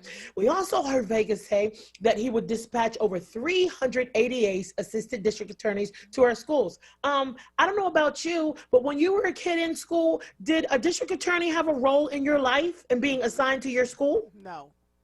Okay. When was the first time you came in contact with the criminal justice program system? Was it in school with an ADA? So what that's saying is, because we know or we expect you to be violent people, we're going to go ahead and place these people in your school. The man is clearly out of touch. What about dreaming? What about having an imagination in elementary school? Do those things exist anymore? Apparently not on Vega's watch. What I'm saying to you is, we heard Krasner say he cannot single-handedly decrease crime. In fact, Andrea, it's not even his job. Right. It's not even his job. But people are starting to believe it, which is what's blowing my mind. So then it goes back to if you say it enough times, People will believe it. Right. Because if the clear thinking, cognitive, emotionally intelligent human being says the district attorney gets the cases from the police, if the police doesn't give him the case, and if it's not a case that's worth going to court, then he can't take it. So how in the Sam Hill is the district attorney responsible for the crime in the city? And let's take it a step further. Think about what prosecutorial abilities and jurisdiction Krasner has won. When people say, you let these people, the last time I checked, only a judge can grant freedom. Right. Only a judge can grant bail. So they're saying, let him loose, Larry. No, if the police officers and the detectives do not present enough evidence to prosecute, what is the man to do? Right? But then they're saying that he's putting up ADAs who are not experienced enough after he talked about going to the HBCUs. I was so annoyed. I said, so you saying the black folks are not smart enough to do what they're supposed to do? He has too many Negroes in the office? Is that what we're talking about? You heard the dog whistle. They're not experienced. You heard it. So what is this about? What is this district attorney's race about? I'll tell you what it's about. It is the fight for continued white supremacy, white control over black bodies in a majority black city. Plain and simple. But Melissa, what have we learned? I'm here talking about May 13th, 3 days from now, will be another anniversary from the MOVE bombing, from 1985 to now, right? We still don't have a memorial. City Council only just apologized last year, y'all. Last year, right? There's no marker for this thing. A whole bomb was dropped on a city block. A bomb, right? A bomb. People's lives were lost. The bones of those children are still in the hands of University of Pennsylvania, and Princeton, right? And Princeton, right? And we're sitting here acting as if what is it going to take for black and brown bodies, and what is it going to take for black and brown bodies in power to realize that they're pawns in a chess game, and they're allowing themselves to be played on the behalf of the black and brown bodies that are living in this city? I gotta call it like I see it. What the hell? Yes, ma'am. I'm going to tell you what it's going to take. It's going to take white women to value the lives of white children like they value their own. Wait a minute. Say that again. Say that again, and then we're going to take a break, because you just lobbed a whole nother thing. It's going to take white women. Yes, ma'am. Yes, ma'am. Value the lives of black children. Black children. You said white children. Like they value their own. Yes. Now that makes sense. That makes sense. I have some great white friends, and I mean, we're good friends. And when the election first happened, and they were saying, "Oh, Joe Biden won, and things are going to get better," and I remember looking at them, and I'm, see that? See that look on your face? I said, look at here, look at here, look at here. Let me I had to get off the call, and I was like, all right, see, I'm going to get off this call, and then when I come back, I'm going to put my whole face back on. And I was like, so let me explain to you how exhausting this is. Oh. Right? That just putting up a sign that says Black Lives Matter, that just putting in a president that may be or may not be or is better than the president before does not help us intrinsically. That allyship means you have to step outside of yourselves and speak up when you see things are happening, not just in elections, but in your workplace. You know, when the black woman is overly qualified and doing her work, and she is being stepped on every step of the way, being sabotaged in her work. Can I just go on? In schools, I have this thing that says Black Graduates Matter. Melissa, the amount of trouble and trial and tribulations that black children have to go through just to get from K to 12, when they're graduating with their masters and their PhDs and they're doing the diggity dang thing, I am so super proud, because a whole system has been set up in place for us to not succeed. Yes, how much more? When people say the system is failing us, no, it's not. The system never fails you. The system was designed to fail you. The system was never designed for you to succeed. So it's not failing you when it was never put in place for your success. And what is it going to take for us black and brown people that are our bodies that are at risk to look at the black folks that are put up in front of us as well, they're one of us, that are not doing their work? Right? That are getting into political positions and sitting on their laurels and acting like you better knight me or crown me or whatever the hell else they're thinking of, and the city is falling apart. How do we have people in power that are not in power? Well, I'll tell you what, as long as we continue not to question, not to answer, not to host events like this, and the nepotism, the cronyism, the nepotism, the cronyism, term limits. Term limits, and can we talk about them egos? Jesus. The size of Texas. I'll tell you what, if you want to know who an elected official is and what's important to them, look at their budgets and see how they spend their money. People seem to get a little upset with me because I say things. Well, guess what? If it needs to be said, then say it. Case in point, look at certain areas of the city and ask yourself, why is there so much trash and lack of economic development and business development? And then ask yourself, well, who is the city council person? And then the next question is, how long have they had that seat? I don't need to be your friend. I simply need you to do your job. And if you cannot deliver, please step aside and allow someone else to do so. Hold on one second, because we're going to take a break. You need to be on here more often. You are listening to The Source, 96.1 FM, 900 AM, streaming live on WURDradio.com. Follow us on all social media platforms at onWURD. If you're just joining us, I have Melissa Robbins on with me, and she lit my fire, because usually I'm on here going, thee, though, thus, the child. Not today. We will be right back after these messages. Philadelphia, it's State Representative Joanna McClinton. The stakes in this year's district attorney's race couldn't be higher. For decades, the DA's office devastated black communities through brutal punishment while never holding police accountable. DA Larry Krasner has changed that in just 3 short years, while his opponent spent 35 years relentlessly pushing the policies that destroyed our communities. We cannot let him take us back. We have everything to lose. We must keep moving forward. Vote now, vote early, vote Krasner for DA on May the 18th. Paid for by Krasner for DA. Hello, this is Councilmember Isaiah Thomas urging you to vote for Judge John Padova on May 18th to keep this distinguished judge on the Court of Common Pleas. In addition to myself, he is also supported by State Senator Tony Williams, as well as State Senator Vincent Hughes, Representatives Joanne McClinton and Jordan Harris, as well as former Governor Ed Rendell and many others. Judge Padova is highly recommended by the Bar Association and endorsed by the black clergy, as well as a lot of our local unions. For fairness, equity, and compassion, vote Judge Padova for all Philadelphians. This is Judge Padova, and I approve this message. What's up, Philly? It's Solomon Jones. The world is inching back to normalcy, but our approach to educating our children may never be the same. Commonwealth Charter Academy, or CCA, has nearly 20 years of experience providing a flexible, stable online education in the comfort of your home. Enroll today at ccaeducate.me. Here are the benefits to your children and your family. 1. World-class education and accredited lesson plans streamed directly into your home at no cost to you.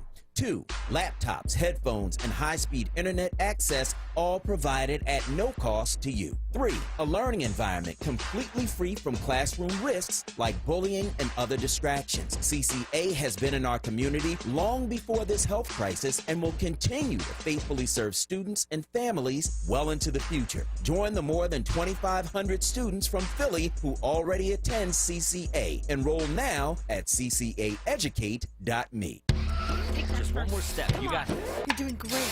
This is the sound of a nationally ranked top rehabilitation hospital, home to the largest collection of robotics in the United States, where we continually exceed patient expectations. Because no injury is too severe or too minor for our care. There you go. This is the sound of success. Moss Rehab. Challenge accepted. Parents, teachers, guardians, 100 Black Men of Philadelphia offers a free mentoring program for boys in 1st through 12th grades every 1st and 3rd Saturday. Students will engage in age-appropriate youth development, career exploration, critical thinking, and leadership activities. Students can earn monthly stipends for participation and are eligible for electronic gift cards, prizes, and scholarships. Register today at www.100blackmenphilly.org or call 267-258-2900. You're listening to The Source with Andrea Lawful Sanders on WURD Radio. Streaming live on WURDradio.com and the WURD Radio app. Welcome back to The Source. If you're just joining us, I am Andrea Lawful Sanders, your host, and we have on Melissa Robbins, who is listen. Melissa and I need to break bread because I'm telling you, she looked at me in the middle of the commercial and she said, "What you do is exhausting." First time anybody has ever acknowledged how exhausting this is, right? Because you're constantly searching for the truth, constantly running into, and you look around and you go, "So, but I thought you were here for the people." Clearly you're not. "Oh, but I thought you were here to do X, Y, and Z." And see, I'm doing my work silently in the background, and I'm saying to myself, are we playing games right now? Right? The city is on fire, literally. We bring a black woman in here as police commissioner and then say, well, she's not doing her work. We tend to forget that the violence was ridiculous when she walked in here, right? Let's just talk about that. Right? Everybody else gets X amount of years to do what they need to do. The minute, a month after she got here, pandemic hit, right? She made some missteps. And I'm not making excuses for Commissioner Outlaw. I had her on my show about 2 or 3 months ago, and I asked her every question that I wanted to ask, and she answered it, right? And she said, look, I could have done some things differently. But I'm looking at this and I'm saying to myself, you all don't see what's going on here? Why are we being so I almost cussed, so emotional? Instead of looking at and pointing the fingers where they need to be and start sweeping these houses clean. Why are we not doing this, Melissa? What is going on in this city? What has happened historically with black women who get powerful positions? Think about that. Are we not set up to fail? Are we not set up to fail? A case in point, when President Obama came into office, how bad was it for us to elect? My God. Every time it gets so bad, the walls are falling in, the roof is on fire, the water is rising. That is when they call a black man and a black woman in to do a job that historically they are kept out. And then when they come in, they give them 1 month.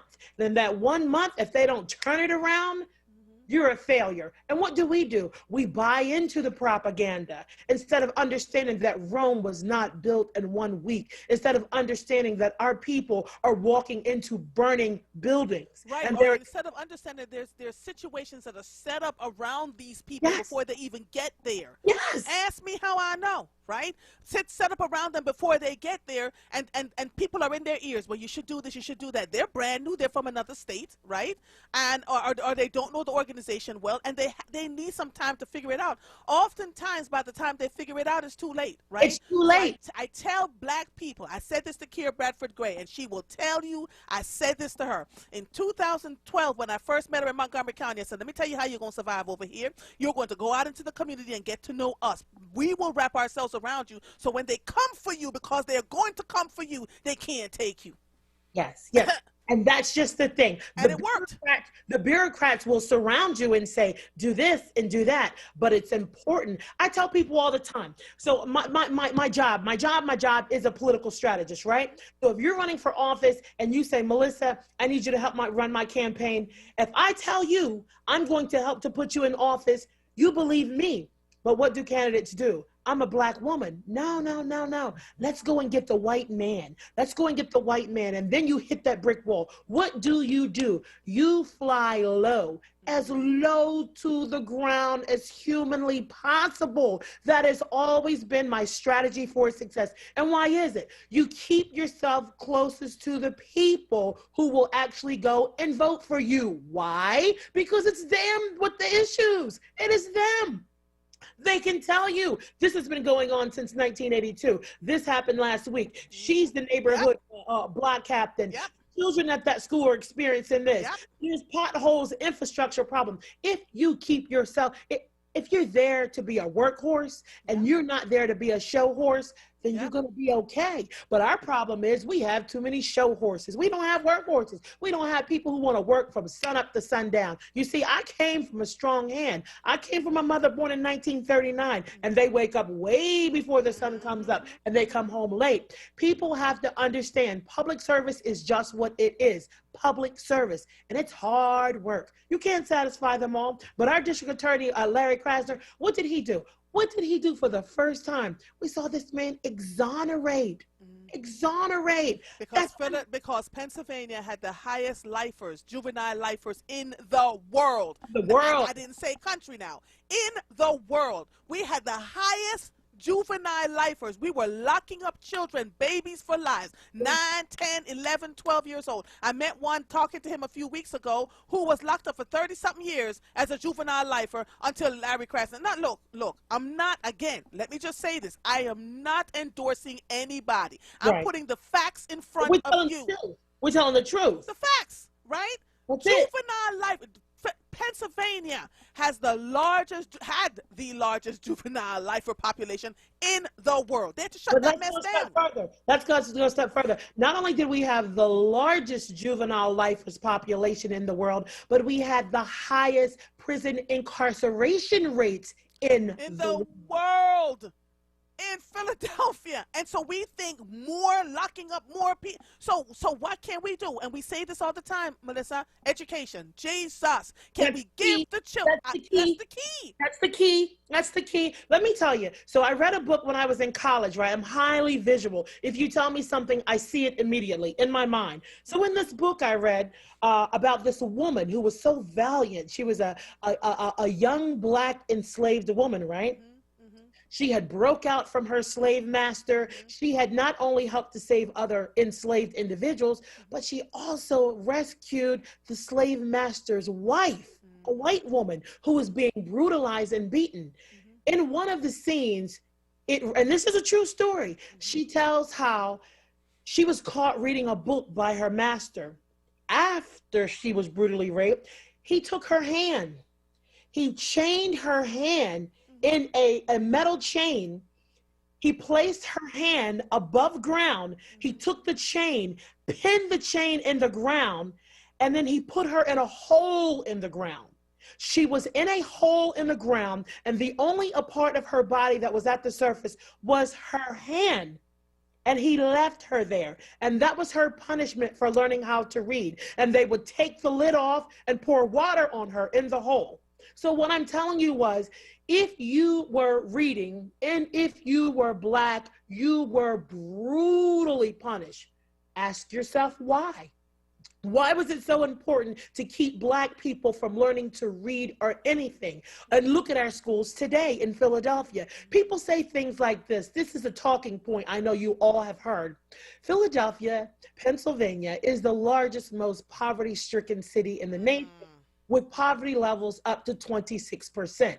What does that look like? How many adults in poverty and how many children in poverty, right? So you look at our underfunded schools and you ask yourself, wait a minute, underfunded schools, highest prison population, highest juvenile lifers, and highest poverty rate. Let's just put that little crime rate, stone suit together. And then the crime rates, there you go. So let's put that stone suit together. Food deserts. And I'll tell you something else too. Fun fact about Philadelphia, we have the highest rates of disabled people in any city in the nation. So you put all of these ingredients together and you ask yourself, well, now I see why we're the largest, most poverty-stricken city. Who benefits from our misery, Andrea?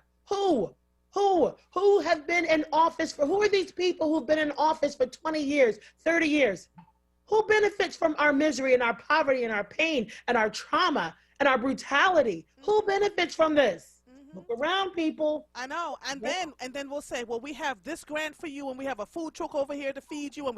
But what about giving me the line to fish instead of continue to feed me when you feel like it? You understand what I'm saying, Melissa? Ma'am, yes, ma'am, yes, ma'am. Don't give me a turkey for Thanksgiving. Don't make me stand in a line for food. Don't give my child a backpack. You give my child a state-of-the-art, technologically driven learning space so they can become a doctor, an attorney, an architect, an engineer, a business owner. Give us the tools for success. Don't do it for me periodically and ask me to say thank you when you're supposed to be equipping me with everything I need to stabilize my generation after generation after generation. And not only to stabilize my generation, but to stabilize my city, because if you treated me well and gave me the tools I needed to thrive and offered me a job when I came back from college, then the city wouldn't be where it is, right? Thank you. It's just it's a mishmash of situations that are consistently happening, and we keep in our myopic vision just looking at one or two things, like where we have these tunnel visions about one or two things. But right. You're right. The crime is increased because people you ever be hungry? Have you ever been hungry for a piece of bread and watching everybody around you flossing on Instagram, social media, having steak on private jets, whatever, and your mama can't afford to feed you and you're in a rat-infested, roach-infested spot because the landlord is charging you X amount for rent but not taking care of the place because he really wants to push you out, and you just trying to figure out what to do. That's how crime starts, people. Folks don't just get up and say, I just want to be an axe murderer, or I want to be someone who murders all these people for money. Folks want to be able to live and to thrive. Criminals are created. The scene is set. The stage is set for you to fail. For you to fail. I'll give you another example. I sat on a Zoom the other night with, this is what people need to know. I sat on a Zoom the other night with Alan Dom. Mr. I want to be your mayor. I want to increase the tax abatements to 20 years. And Mark Squilla, Mr. Protect Columbus, Christopher Columbus statue, and also Councilman Derek Green. And I'll tell you what they said about our young black men who ride dirt bikes and banshees.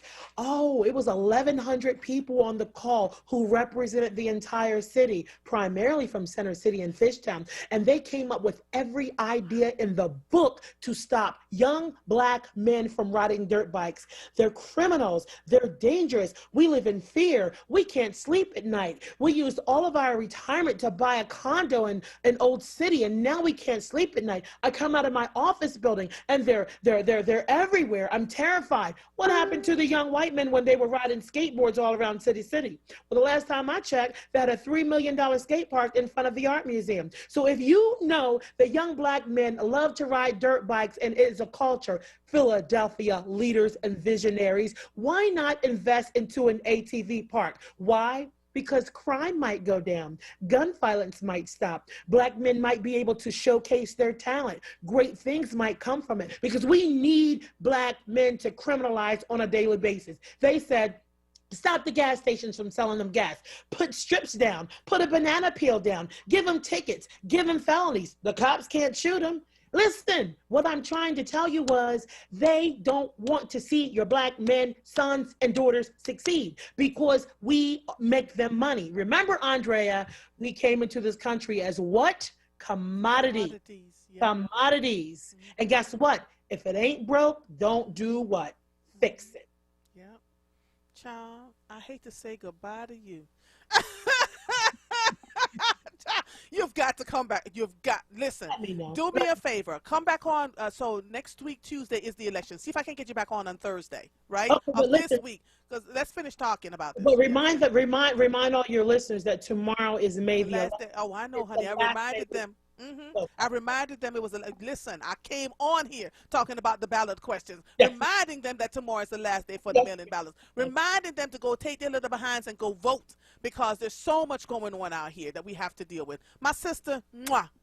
Let's talk again on Thursday. Let's talk again on Thursday because we have so much more to discuss, and I feel like we haven't gotten to the meat yet with what's going on in this city and what needs to happen so we can get folks to be aware of what's not in their best interest. And to take their power. Take your power. Thank you for having me. You're welcome. You're so welcome, my sister. Take it easy. I'll talk to you soon, okay? Yes, ma'am. Woo, Jesus. The time is 2:40 p.m. I see that I have a bunch of callers. Just hang with me. I have no other guests for right now, so just hang with me and I'll take your calls.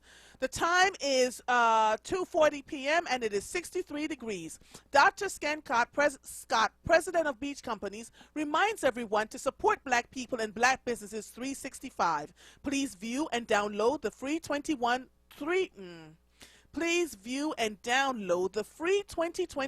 Black Business Directory and Community Resources Directory at beachcompanies.com. Woohoo! You are listening to The Source, 96.1 FM, 900 AM, streaming live on WURDradio.com. Follow us on all social media platforms at onWURD.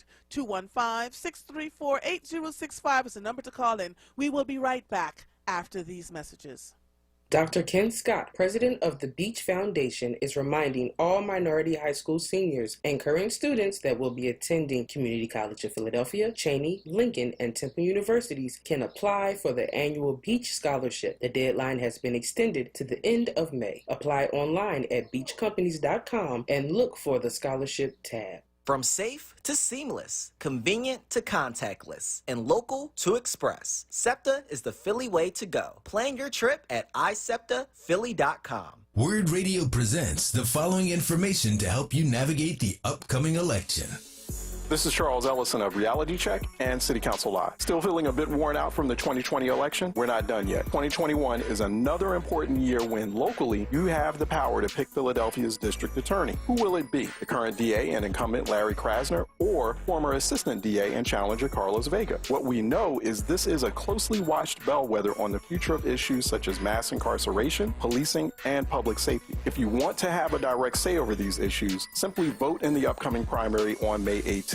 If you have your mail-in ballot, you can vote by mail starting May 11th. More information can be found at the Philadelphia City Commissioner website, phillyvotes.com. Continue to follow @onWURD and #WordOnPolitics for analysis and updates while tuning in to WURD Radio for special election coverage. Don't talk about your vote, cast it. Stay informed and vote. For more from Charles Ellison, tune in Monday through Thursday, 10 a.m. to 1 p.m. or visit wordradio.com. The Black Words Book Club.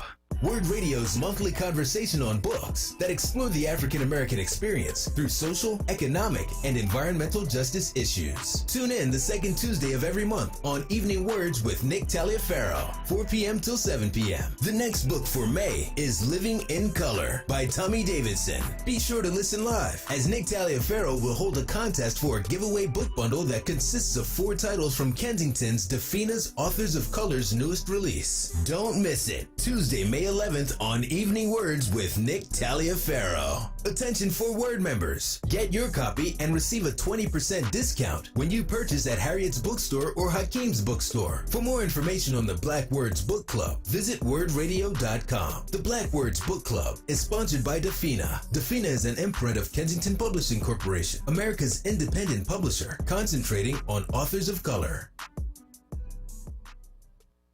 You're listening to The Source with Andrea Lawful Sanders on WURD Radio. Streaming live on wordradio.com and the WURD Radio app.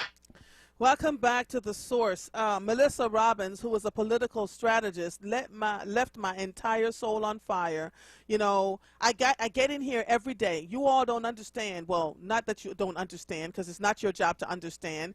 The level of commitment that it takes to get on the air every day and give you what you need to know, and to make sure that we're giving you the proper news and coverage, and to make sure that we work with fidelity, that we're unbought, unbossed. You know, my husband says this to me all the time. I was born to comfort the disturbed and disturb the comfortable. That's where I sit, right? So all this other stuff that's going on, we keep having these honest, open conversations, but it's exhausting when you're surrounded by people who don't want to talk about these open conversations because it may interrupt the money that they're getting versus looking out for the people that they're supposed to be serving. It's crazy, absolutely crazy. Drives me nuts.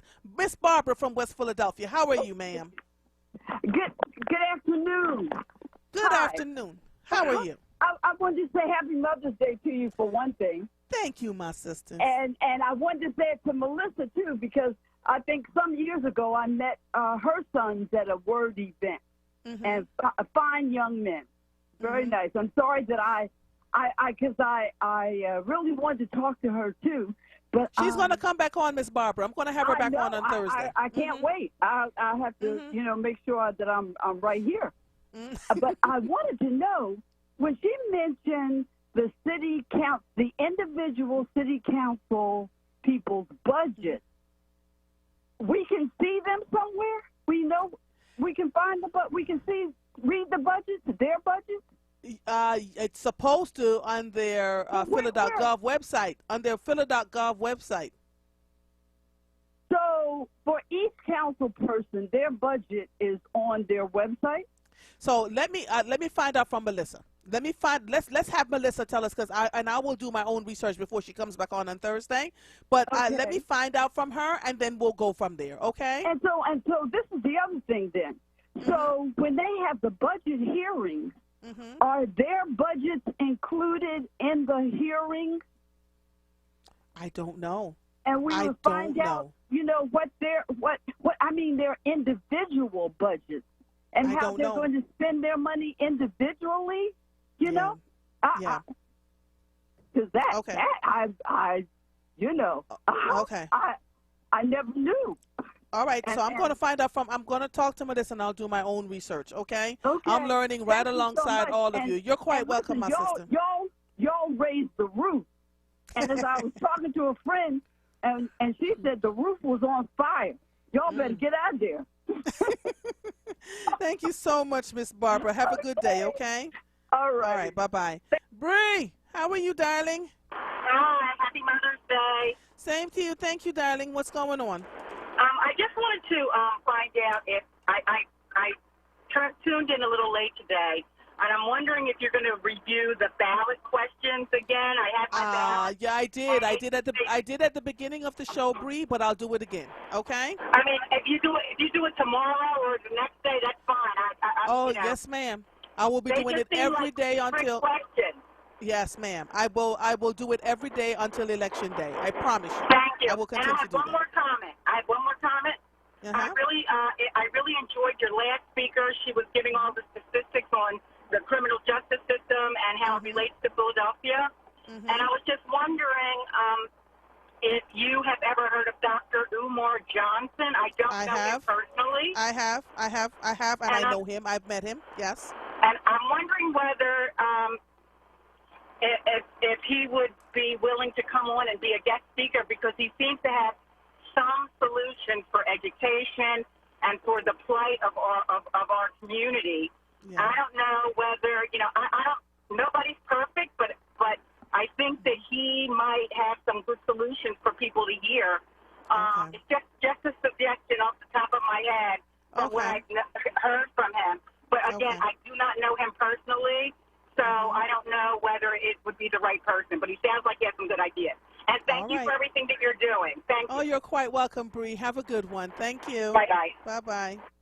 Gary from Southwest, how are you, sir? Andrew, first of all, I just want to say Happy Mother's Day to you. Thank you. Y'all are trying to kill me in these streets. No, Gary. no, you're a great mother and wife. Thank you. I just wanted to say I'm listening. The young lady that was on, Melissa, what's her last name again? Robbins. Robbins? Mm-hmm. Man, I'm sitting here listening to her, and every single thing she said, I've been saying these things to people for years. Let me I tell love you her something, because but Melissa, let me tell you, it does not come without struggles, because they would have folks think that Melissa is crazy as a bedbug, that she don't know what. No, I'm telling you, when you speak up and you speak truth and you're doing it in a way that you're not owe anybody anything, they will try to do everything to destroy you.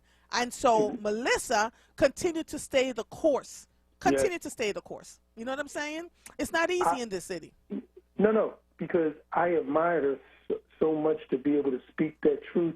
And it's a shame, I hate to say it, we have men, supposed to be men, that represent us, and they won't say a word. They'll stay quiet. And until we clean house and get people in who have the courage, I worked in city government for a long time, Andrew, with city controllers, and I've seen the stuff, as I always say, from the inside out. And I got attacked for a lot of things, even when I was in office serving as a union representative.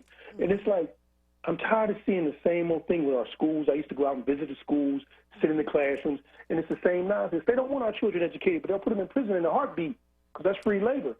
Which is why, Gary, when I see them graduating from college with their bachelor's, master's, and PhD, my whole social media page timeline was lit up with black folks who we didn't think were going to. But why do we have to struggle and jump over so many hoops to get in the same place where the other child, the average other child, would be able to just go straight through and get what they need from kindergarten through PhD? It's like, yep, this door, let me open this door for you. Let me open that door for you. Let me open that door for you. But the black child, by the time they get to second grade, well, you're not smart enough. You can't get into that math class. You shouldn't take that science class. And that same child now has a JD in law degree. Same child has a PhD. And we're talking 27, 28, 29 years old. And the stories are horrific.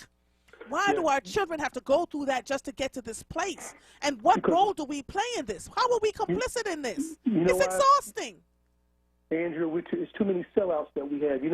Many moons ago when I graduated from Drexel University, now I know I had a little smarts there. I was going out for job interviews with financial institutions.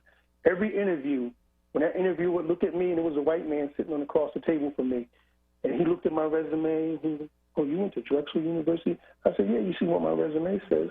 "Well, how did you get it?" "That school is expensive." I said, "I got scholarships." And what happened, I ended up getting a job finally with the government. Not that I really wanted to do that at the time, but I'll thank God for it because it blessed me to be able to take care of my family. But all those private financial institutions, they would not hire me, and I knew I was qualified. They wouldn't give me a chance. And we've been living and dealing with this since we've been on this soil, this country that we built. And what's shameful, when we have individuals that look like us who get their little payoff and they neglect us and they vilify our young people. It literally makes me so angry, I don't know what to say anymore. And we need to change that. And they can come on WURD, and they can say whatever they want to say.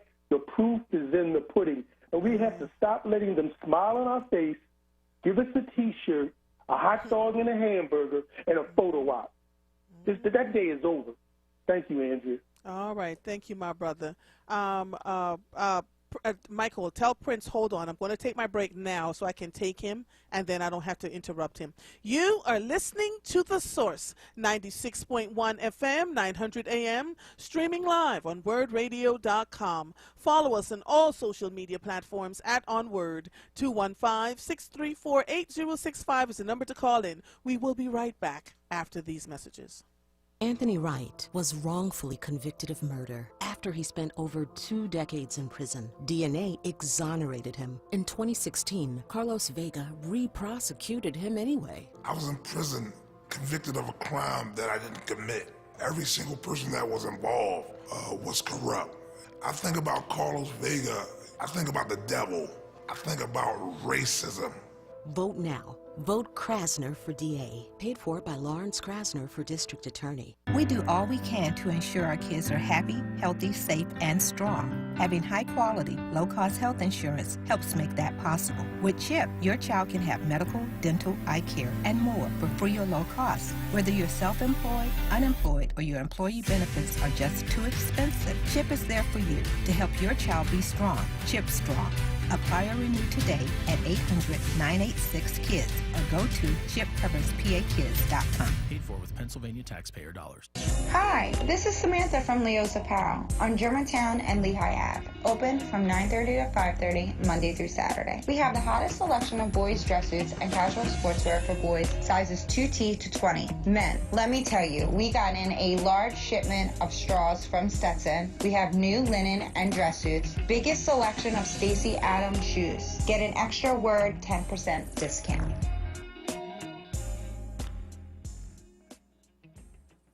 Are you looking for a job? WURD has got you covered. We just launched a brand new job portal featuring jobs from some of Philadelphia's leading companies and art organizations. Visit the portal right now to see jobs from WURD Radio, the Kimmel Center, Her Foods, Always Best Care, and more. Apply today. Visit our livelihood website at wordworks.com. That's WURDworks.com and click jobs.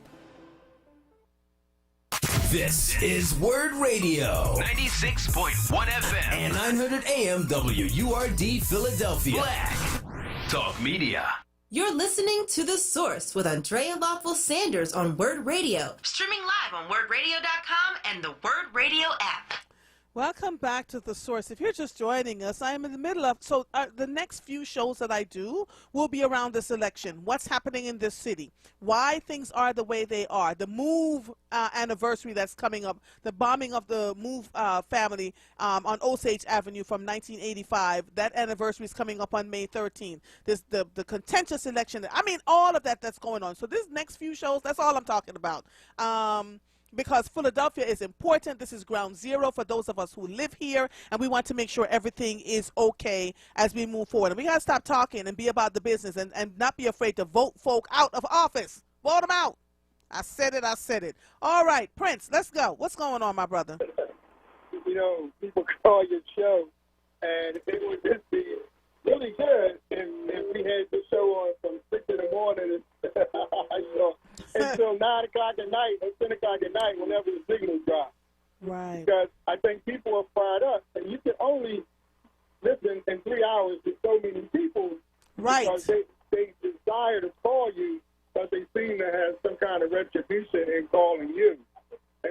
one's wrong, everyone seems to have an opinion, but all these opinions can't be wrong. You know, and so the irony is that you let us suffer under these conditions, and then you come in and revitalize our community, and you ask us what we want, but you really don't include us because the deal's already done. And so what people are saying is that my council person is supposed to represent my best interest. You hear what the woman just asked you? Woman asked you was, is the budget online, and is the budget that you guys vote on, is it their budget? And that's a good question. Yes. It's a bad question. Hold on, I feel like I got feedback. Yes, you do have some feedback in you. It's Can you always hear me? when you call me, Prince. Yes, I can hear you better now. Yeah, it's a Much good better. question. Good. But when she asked that question, that budget is everybody's budget, and you get to see where these people spend the money at and who they spending it with on that budget. So we should be having programs that allow us to educate people, and I think they pretty much anticipate that folks don't know, and they anticipate what folks aren't going to do. Yeah, And- because ignorance, Prince, is bliss for them. Yeah, and you know another thing too, if you drive around and see these food deserts and people giving away food, you know people aren't going. They got more food left over than they do. They got more food left over than they've given out. But why is that? Because some host or somebody said we got food deserts in this city, and yet that's not true. Because why do you have all this surplus food left over? It's almost like people saying, well, some people don't have the internet. Well, that's not true. There's some of the kids that's 13 years old that don't have a cell phone that's not tied to the internet. So some of these myths are happening and continue to happen because people have continued to drive us down this rabbit hole and shoot at us. You know, I don't say that the commissioner should lose her job because she's a black female. I say the commissioner should lose her job because there's too many killers, and you have to have, like the woman pointed out, and like you had to when you went into the school district, you got to have a plan, or you got to have an exit plan. You can't do the job. You got to find a way out of that job. Nobody's badgering her because crime is up. No. You can stop telling me crime is up in Arizona or Arkansas or Alaska because that was my son, nephew, or daughter that got killed. I can care less where crime is up anywhere else. If that's my relative that had gotten killed, and next thing I hear is we have no suspect or nobody can be found. Let me ask you this, Prince. Let me ask you this, Prince, because you're a reasonably intelligent and you use your emotional intelligence well. When Commissioner Outlaw came into this city, the crime was up and out of control. That's why the other commissioner had to go. Crime is up, but he had been around for a while. He had been a part of the police department long before he became a commissioner. This woman has been here for a year. Do you really think we're being fair at this point? No, I think we've been absolutely fair because when you got to the school board, when them Caucasian people came to you and said, what are you going to do? They didn't say you got a year to get it done. They asked you a question. What are you going to do? And you have to have some tangible results, you know. And so stop giving me. We pay her more. She's one of the highest paid people here in the city. $300,000 is not a little bit of money in the biggest poor city. So no, you don't have no excuses. But if you can't find your way to do the job, find your way out of the job. That's what I would say. I am not giving anybody an opportunity to survive when children on the streets not surviving. There's got to be look at the budget. Look at the budget that City Council has spent, and then tell me with the drones and with the cameras, we spent over $8 million on cameras. So you got two sets of cameras. Wait a minute. We have drones in this city. When I asked the City Council person about the drones, and he couldn't tell me if we had drones or not. Right. So look at the budget. Look at the budget. Look at where the drones. You know what? Look at where the tanks. Look at where the tanks are. Look at where the drones are. Look at where all of these special ops equipment is, and then see this is the fundamental problem right here. When you ask them that question, he didn't answer. He evaded it, and yet nobody else has asked them anywhere near the questions that you have asked them. This is so crazy. So we're not fighting. It makes it seem like we're advantageous, or we fighting, or we know we're trying to make the best city possible for everybody, because it seems like there's two sets of cameras. There's the cameras that catch people who commit crime to white people, and there's the cameras who catch black people speeding, so they get a bunch of tickets. So that's all you see down there at traffic court. You got to have one city, one camera system, one ideology.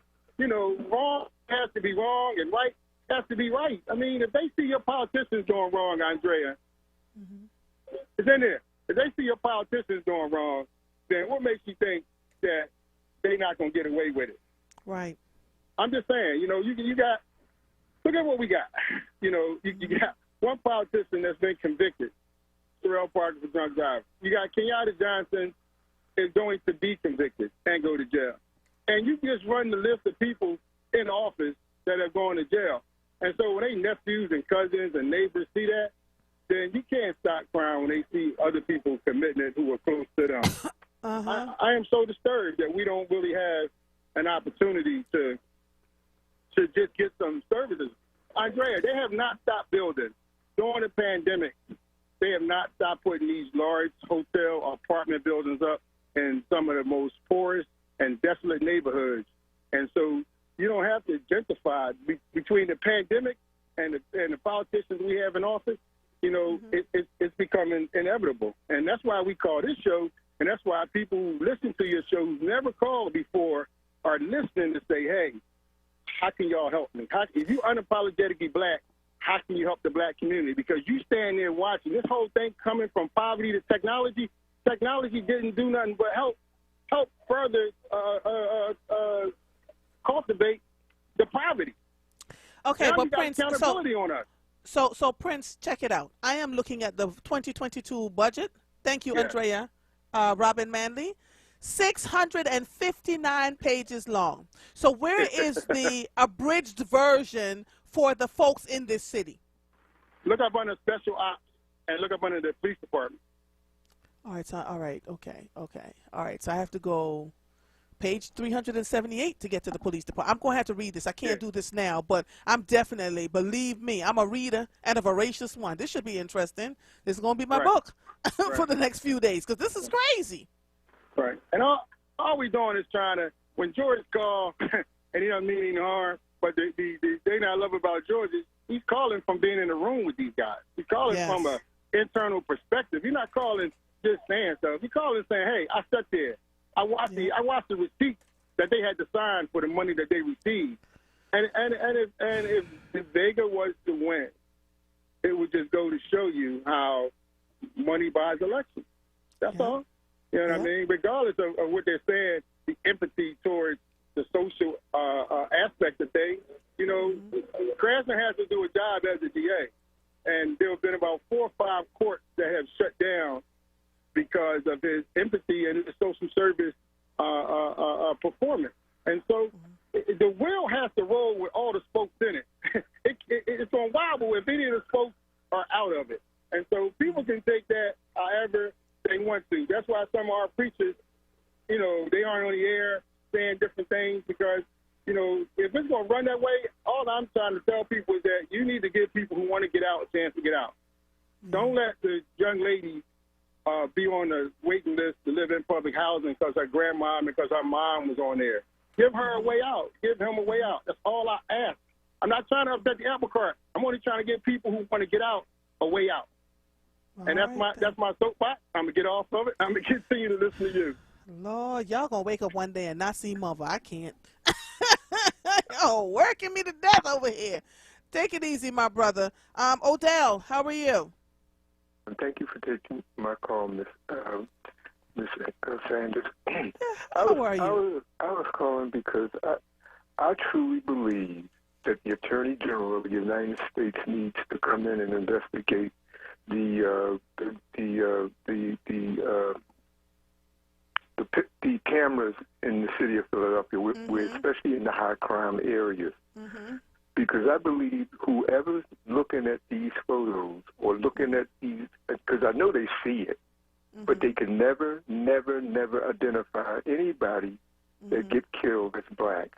But if a white person gets shot or get raped or get robbed, they got them in a couple of days. They got them. And I believe that if the Attorney General of the United States, because the Pennsylvania Attorney General is definitely not going to do it. I believe that if they go in and look at those cameras and question the people who seeing the same things that camera's seeing, I believe that, and then deal with it, and then hold the Philadelphia Police Department responsible for not doing their due diligence, because they're not doing it. I know they see the people who's perpetrating these crimes, but they don't want to do anything about it because the FOP is ticked off at black people in Philadelphia. And I wish the young lady that was on would run for office out of the city council, get the ward leaders out in the Democratic City Committee.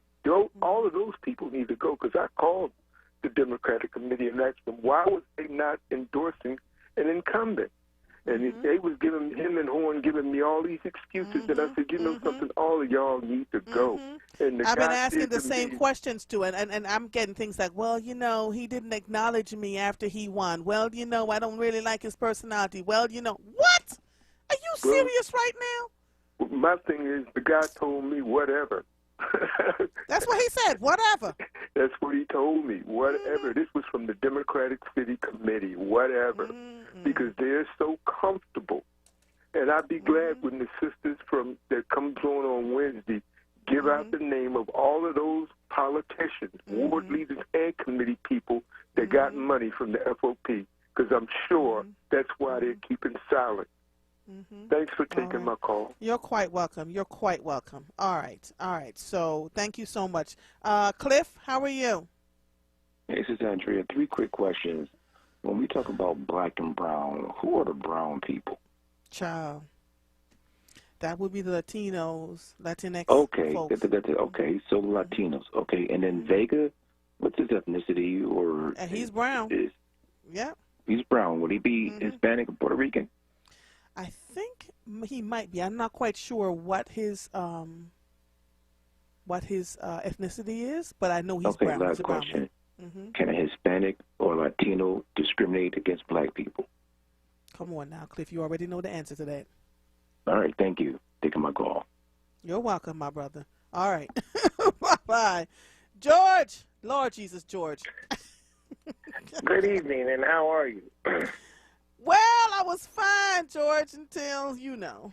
What's going on, my brother? Until one call. Jesus. You know, you're doing very good today. You know, you had some real interesting guests, and always the callers are even, you know, up to speed on that here. But Andrea, we have a mutual friend that I showed all those canceled checks that these supposed to be Krasner supporters. You know, all these people. Let me ask you a question. Maybe you have the answer. You know, when he ran the last time, you had all these Hellraisers, all these Black Lives, you had all these wannabes, right? Where they at? You seen any of them? No. George, they have you seen any of them? No. No. And the funny thing about it, see, they can say what they want about McNesby. But you got to respect McNesby because he buys them all and silences them. You know, it's the funny thing about, oh, he's a racist. He's this. I care less what he is. It's results in the end of the day. That's the only thing that counts, results. And he has found a way to call those Negroes up to Caroline Road. They all go up there, however they get there. And he asks them, what is it you want? And I'm not asking much. All I need you to do is just mind your business and stay out of this race and let it be the way it is. They tell him what it is. He give them a check and say, okay, I expect you to deliver on what you're saying here. Oh, I will, boss. Don't worry about it. I got you. Look at all those. Is that so? What you're saying to me, George, is that's why they're all silent. All the people that supported Krasner. You're saying that the FOP was able to silence them by giving them a check. Is that what you're saying? Bought them off. Bought them off. We have 2 mutual friends have seen the same thing that I've seen. Those canceled checks, and it's just as clear as that. You can't lie about a check. Wow. You might lie about cash, but you can't lie about a check. Wow. And I use it as an advantage because when I need a funeral taken care of, they take care of it. When some seniors need a banquet hall or a bus or something, they take care of it. There's a thing called keep the file and keep the evidence. And every now and then you go by there and tell them, boy, why did you take so little money? And the man said, what did you want? I mean, it's a shame. They're selling Larry down the drain. They're sitting up under Larry every day. And So they're putting him under the drain because you're saying they're putting Larry under because they're being paid by the FOP. That they took what was being offered. That your words, not mine. I'm just saying. I'm asking you if that's what exactly is happening. What else is going on, George? Because I'm telling these people. I said it. You're only repeating what I said. Yeah, I'm only repeating. I am repeating what you said. And I've been saying it for the longest. It's like everybody well, apparently, from what I've come to understand, the Black Women's Leadership Council is going to give all the names of all the folks who took those checks. Correct? Yeah. Wait a minute. No, they're gonna name names of people who received money from the FOP. That means all the elected officials. Every elected official in this city has received money at some point in time from the FOP. Now, if we're going to name names, let's name all the names who've gotten money in this quarter. Don't tell me about 4 or 5 years ago or 2 or 3 years ago. That don't mean nothing now. Because every election, it takes money to run a campaign. Yes. And you got to get money from everywhere you can get. FOP gives everybody money. So I'm not going to hold anybody responsible because they gave them money, especially an elected official, because they're going to get it anyway. But if they took money and they're not running in this cycle, then I'm going to hold them accountable for it. That's what you got to do.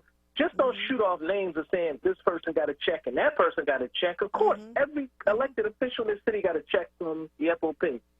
I ain't seen none of them turn it back. I mean, so you can't hold them accountable for that. But you can hold them accountable for this time around because this is the money that McNesby gave out to Silas. Listen, I just need you to stay out of this, be quiet, don't make no noise, let it go the way it is. And they're putting plenty of money on the street. I mean, it's not no little checks. I'm talking about not that $2,500 limit that Kenny got. He got a cap when he gives these clowns. $2,500 is the most they get out of him. You know, anywhere from $250 to $2,500. We're talking about McNesby giving you what you asked for. But what you asked for, you better deliver. And that means keep your mouth shut, go somewhere on Election Day, and the week before Election Day, just stay out of this race. And it's a couple of people I got a lot of respect for that mind their business. They took the money early on, and you haven't heard a word out of any of them. Every now and then, you might hear, but you haven't seen anybody out there marching. Every time you see Larry having a motorcade, 6 cars, 12 people. I mean, but Larry listens to those preachers.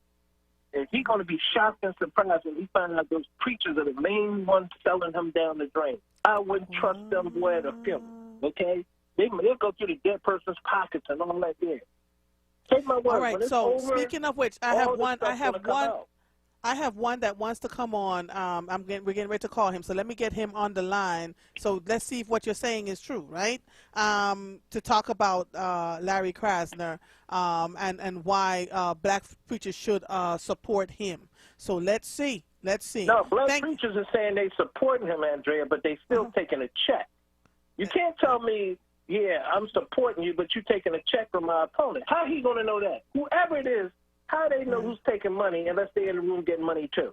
Got you. That's the sad part. Oh, he's going to defend all those black preachers, and I'm not saying all black preachers are doing it. I'm saying most of the black preachers who are politically connected and doing politics, they're crooks. Not all of them, but 90% of them are. And you don't believe it? Look at those financial reports. Listen, George, let me tell you something.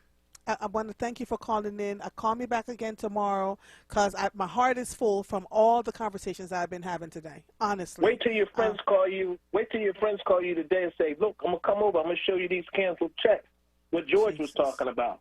Lord Jesus. Goodbye, George. Bye, George. Bye. Have a good one. Have a good one. Jesus be offense. Earl from New Jersey, how are you? Okay.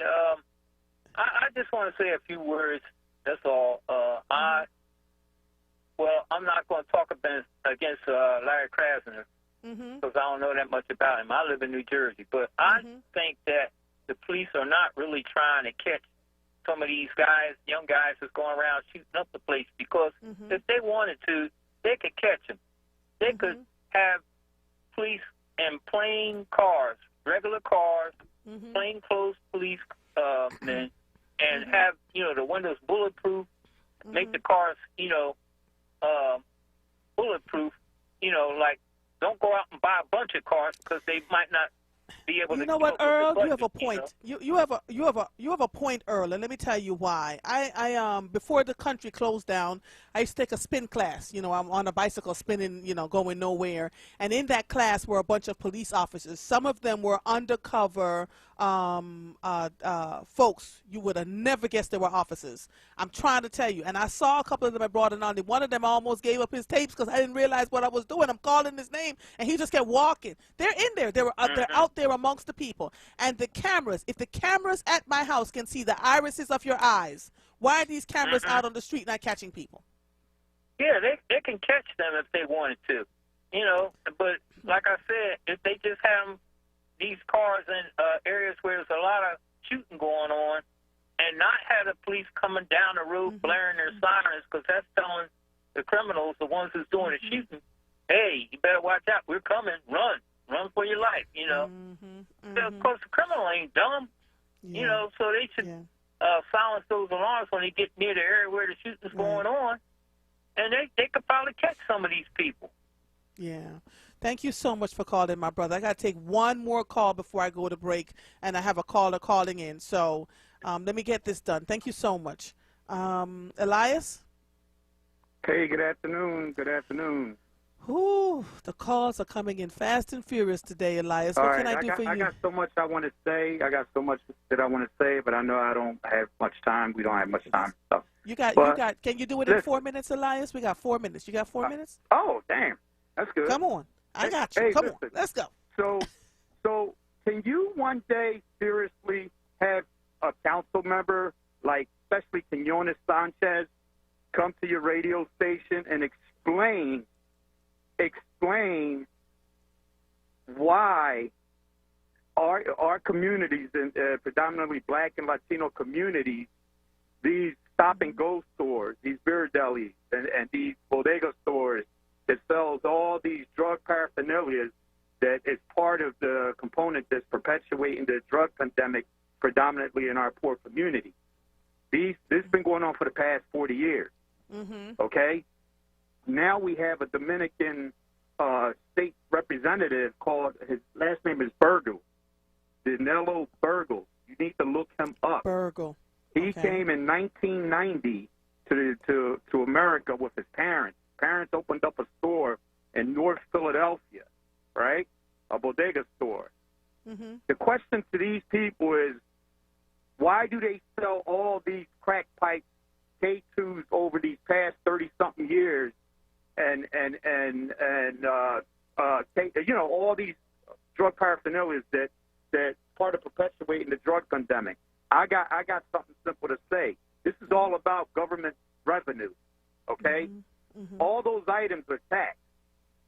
So imagine how these people make so much money, as well as the city. And this is nationwide. It's just not in Philly. We need to ask them that question, because they have a poor bill that has something to do, I don't know the bill, but it was out in 2017 from Cindy Bass regarding Yes, I remember that. Regulate these stop-and-go beer delis, and it's all about feeding to accommodate the people to continue patronizing them. But those are people that don't want to work. Those are people that want to drink all day. Those are people that want to get high all day. Okay? And this is the question we need to start bringing up, that bad behavior is what's predominantly causing all this violence in our community. We have a bunch of lazy adults in our community that don't want to look out for their kids, don't want anything to do with any setting standards in these homes, and we never talk about it.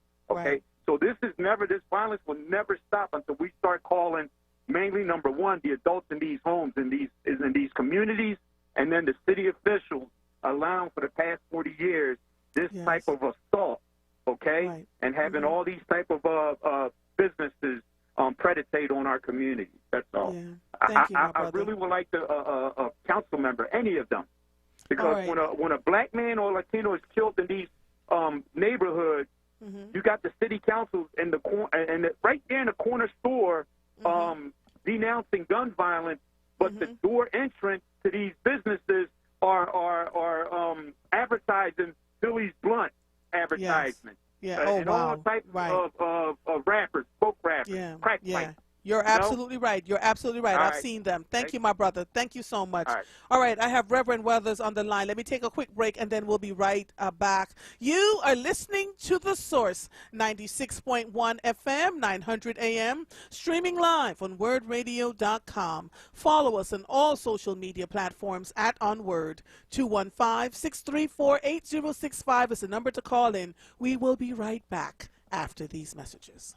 Philadelphia, it's State Representative Joanna McClinton. The stakes in this year's district attorney's race couldn't be higher. For decades, the DA's office devastated black communities through brutal punishment while never holding police accountable. DA Larry Krasner has changed that in just 3 short years, while his opponent spent 35 years relentlessly pushing the policies that destroyed our communities. We cannot let him take us back. We have everything to lose. We must keep moving forward. Vote now, vote early, vote Krasner for DA on May the 18th. Paid for by Krasner for DA. Here at JN Money, your safety is our top priority. During this time, JN Money encourages customers to send money safely and conveniently using our JN Money online service. For cash pickup, to the JN Money card, to bank accounts in Jamaica, and to pay bills directly in Jamaica.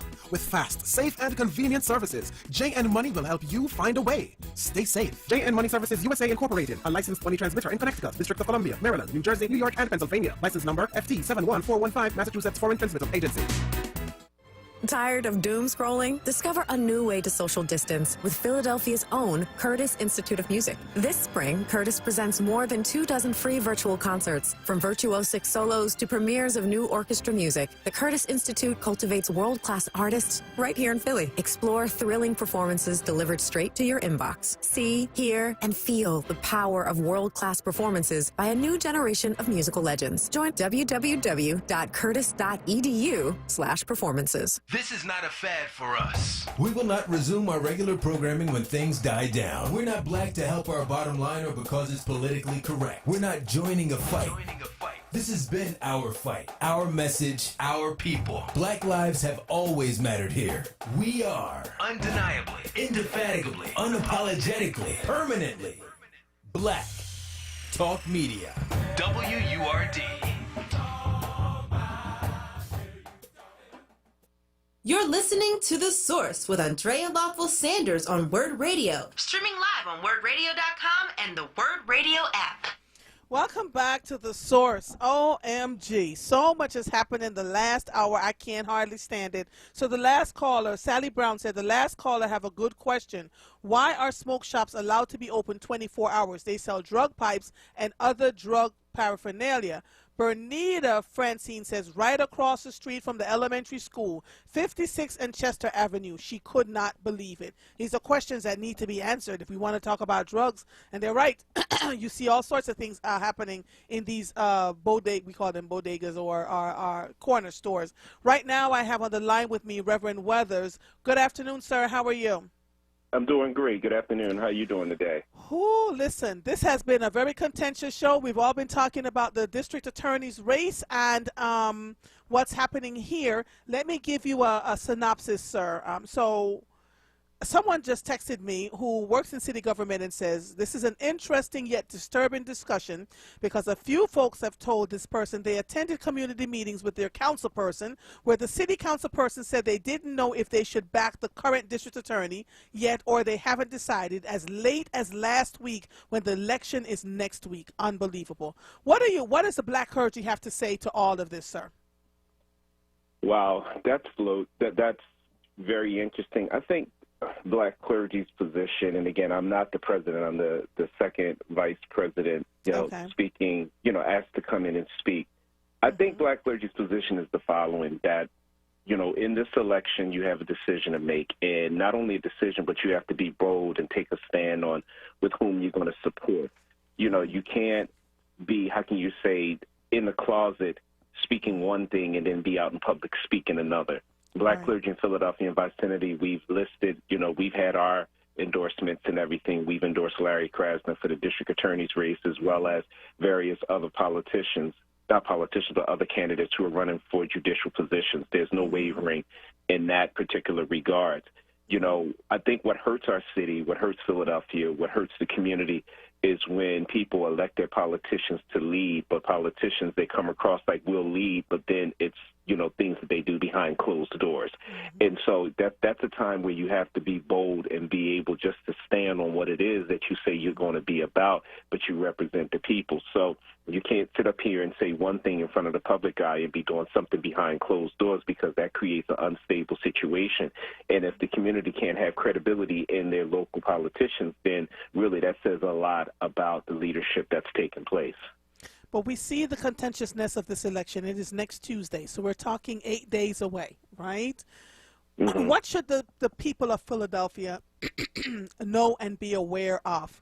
I mean, the conversations that I'm having, where, you know, callers are calling in here saying folks are taking checks from the FOP to stay quiet in city government, that if they're canceled checks, you know, that there's all sorts of, I don't know, sir.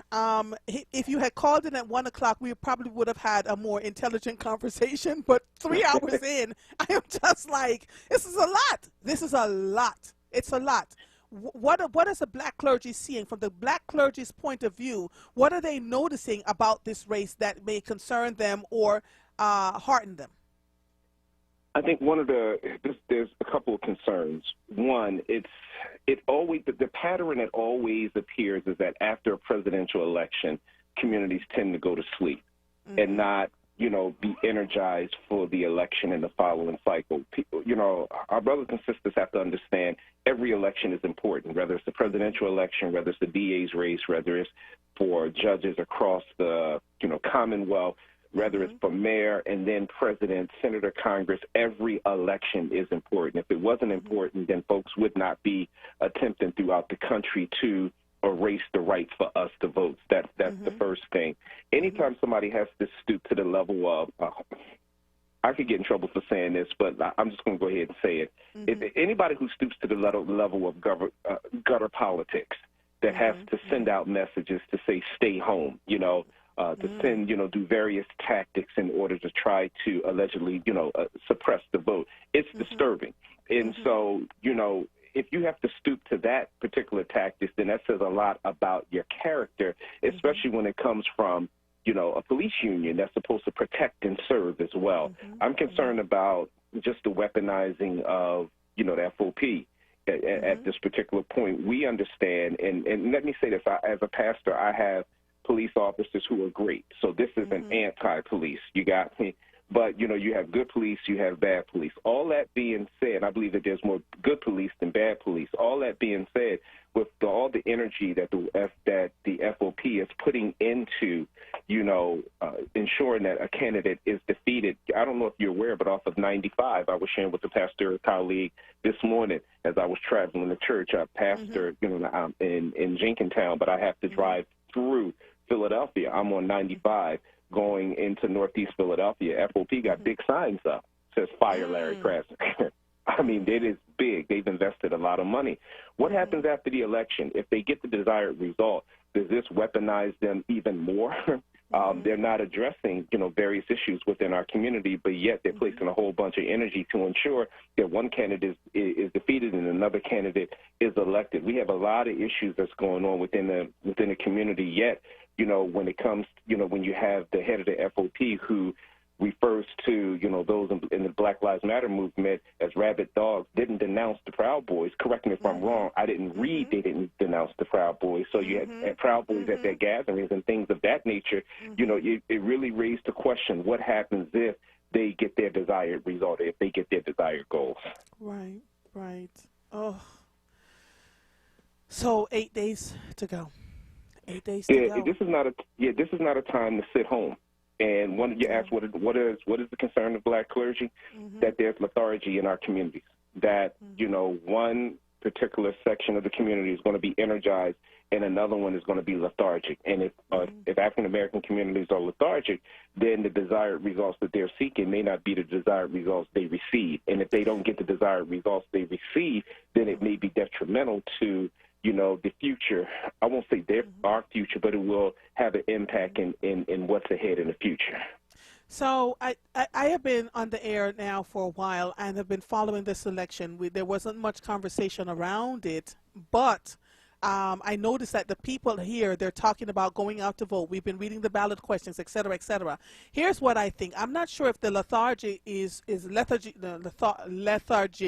is a real or imagined thing. Only time will tell. Let me tell you what's been showing up for me. That people are confused around Larry Krasner is not solving crimes, and Larry Krasner is not doing this, and Larry Krasner. I'm like, but the district attorney doesn't. The cases have to come to him. He can't fix, he can solve the homicides until the cases are brought to him to do what he needs to do. And it just seems like there's this thing going out in the community to twist and turn so that people can second guess what's been happening around them. Does that make sense, sir? It makes a lot of sense. So here's my professor hat that kicks in. I teach a class at Baki Graduate University, DMin program, Doctors in Ministry program called Poverty, Diversity, and Social Justice. And that's not to self-boast, but just want to get to the point. So as we look at the immediate situation, the situation is crime is going up. Well, crime is going up throughout the United States, during the pandemic, not giving somebody an scapegoat, but the bottom line is, not to say it's not unique to Philadelphia to masquerade it. I'm not saying that at all. There's a problem with crime across the board. So here's the challenge that people have to understand. Is the crime going up because you have a person in office, or is the crime going up because there is a dilapidation of economic opportunities? You know what I mean? When the blue-collar factories moved out and there was no replacement for the blue-collar factories, which started in the mid-'70s, then all of a sudden people had to revert to how to make money by any means necessary, if that makes any sense, not justifying it. And so now we're at a state now where the addressed issue of lack of income. If I'm not mistaken, I think Philadelphia was ranked as the 5th impoverished city within the country. So if you're dealing with the 5th impoverished city in the country, we're dealing with the backlash of the poverty that takes place. So across the board, if you really want to really hit this issue, we have to talk about why is it that, there's one area of Philadelphia that's being developed, but other areas are not? Why is there economic opportunities for one segment of society, but not another, opportunities for another segment of society? Why is it that, a certain investment into schools in the suburbs is totally different than the schools in the city of Philadelphia? So there's a multiplicity of challenges that we're actually facing, but, right now the target is on the DA, but not looking at it across the board. What role does the city council have to do with some of this violence that takes place? Maybe they do, maybe they don't. What role does the mayor have to do? Maybe he does, maybe he doesn't. What role does other elected officials have to contribute to this? Maybe they do, maybe they don't. But to target one and not look at it across the board, I think is not a good observation. We have to look at the totality and not just look at one person. Okay, so what is the black clergy doing to help people to get out to vote? What are your get out the vote efforts looking like now?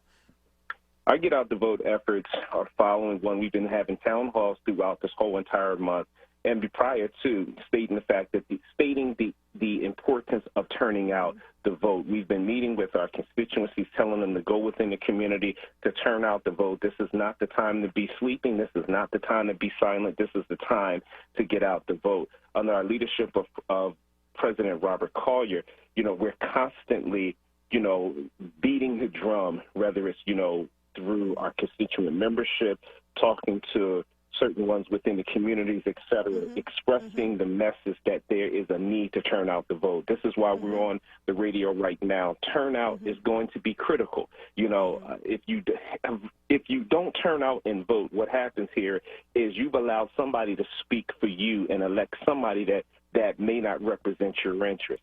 And so you cannot complain after the result if you haven't gone out and participated in the process. Now, when you talked about folks being confused, the confusion is designed in order to keep people bewildered on who to vote for or what to vote for. You only got to put, how can you say, if you put a little ink in some water, it taints the whole entire water. You got me?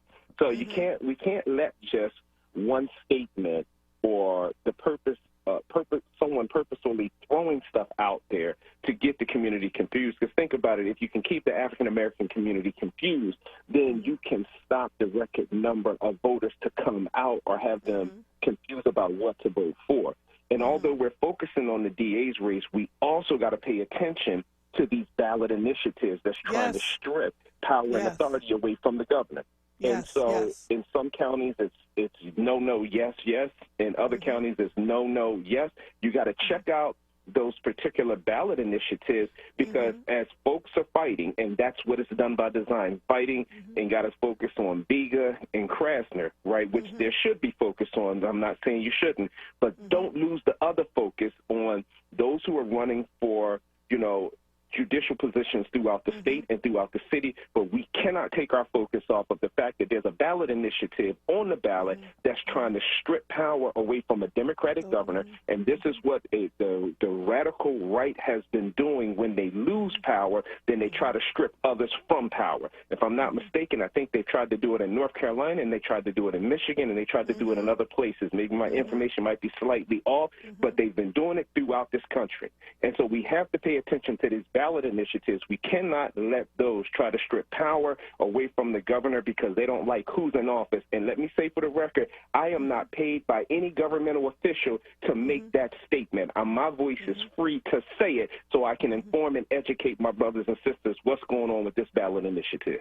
Jesus, there's so much happening here. All right, sir. Thank you so much for calling in and giving us, letting folks know that the black clergy is supporting Larry Krasner and why, and your efforts around getting people out to vote. Is there anything else you'd like to talk about quickly before we go to break? I would just say vote. Vote like your life depends on it, because it does. Yes, vote. Sir. Yes, sir. Right. Thank you, Reverend Weathers. Thank you so much for calling in. We fully appreciate you, okay? Okay, you take care. Yes, sir. All right, bye-bye. All right. As we observe Philly Tech Week, WURD is broadcasting a public virtual forum on Wednesday, May 12th from 10 a.m. to 11:30 a.m. in partnership with the Plug Digital magazine. Join WURD Reality Check host Charles Ellison as he discusses how the technology and innovation sector move Philadelphia's black community from cycles of generational poverty to generational wealth. You are listening to The Source, 96.1 FM, 900 AM, streaming live on WURDradio.com. Follow us on all social media platforms at onWURD. 215-634-8065 is the number to call in. If you are hearing the sound of my voice, I am Andrea Lawful Sanders, and we will be right back after these messages. We do all we can to ensure our kids are happy, healthy, safe, and strong. Having high-quality, low-cost health insurance helps make that possible. With CHIP, your child can have medical, dental, eye care, and more for free or low cost. Whether you're self-employed, unemployed, or your employee benefits are just too expensive, CHIP is there for you to help your child be strong. CHIP Strong. Apply or renew today at 800-986-KIDS or go to chipcoverspakids.com. Paid for with Pennsylvania taxpayer dollars. The Sweet Treat Hut is the highest rated juice bar in Philly, located on the corner of 50th and Thompson Streets, providing delicious, healthy vegan food, juices, and smoothies. Treat yourself to a cup of happiness. Call 215-877-1471. Hi, WURD family. My name is Kim Hall Jackson, and I am a colorectal cancer survivor. I am also a wife, a mother, a sister, an aunt, and now a grandmother. This Mother's Day, the best gift you can give is the gift of life with the Go to Know campaign. WURD Radio has partnered with the Colorectal Cancer Alliance, Independence Blue Cross Foundation, Penn Medicine, and LabCorp to provide free screening for colon cancer. WURD listeners can register to see if they qualify for a free at-home screening test. Most will. The Go to Know campaign aims to provide African Americans with access to free testing for colon cancer screening. As mothers, we always put our families first, but now we need to put ourselves first and all the mothers in our lives. I am a 10-plus year cancer survivor. In those 10 years, I've attended my daughter's wedding, 4 college graduations, and proudly became a grandmother. Get your test today. Go to the Go to Know banner on WURDradio.com and register for your loved ones and yourself today.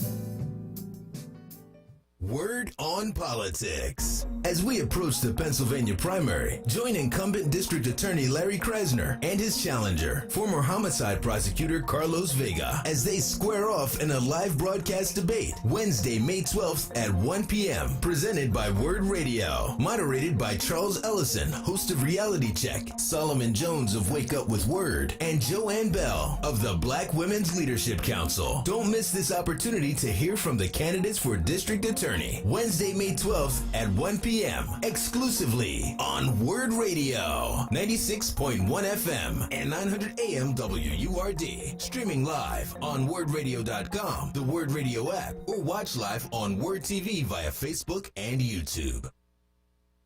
You're listening to The Source with Andrea Lawful Sanders on WURD Radio. Streaming live on WURDradio.com and the WURD Radio app. Welcome back to The Source. As if we don't have enough going on 8 days from these elections, Laura from Old City was trying to find out who was running for judge of elections and inspector in her ward and division. She was told that over 5,000 positions are needed and a little over 2,000 people have submitted the necessary petitions to be on the ballot in this primary. So we need to find out more about that.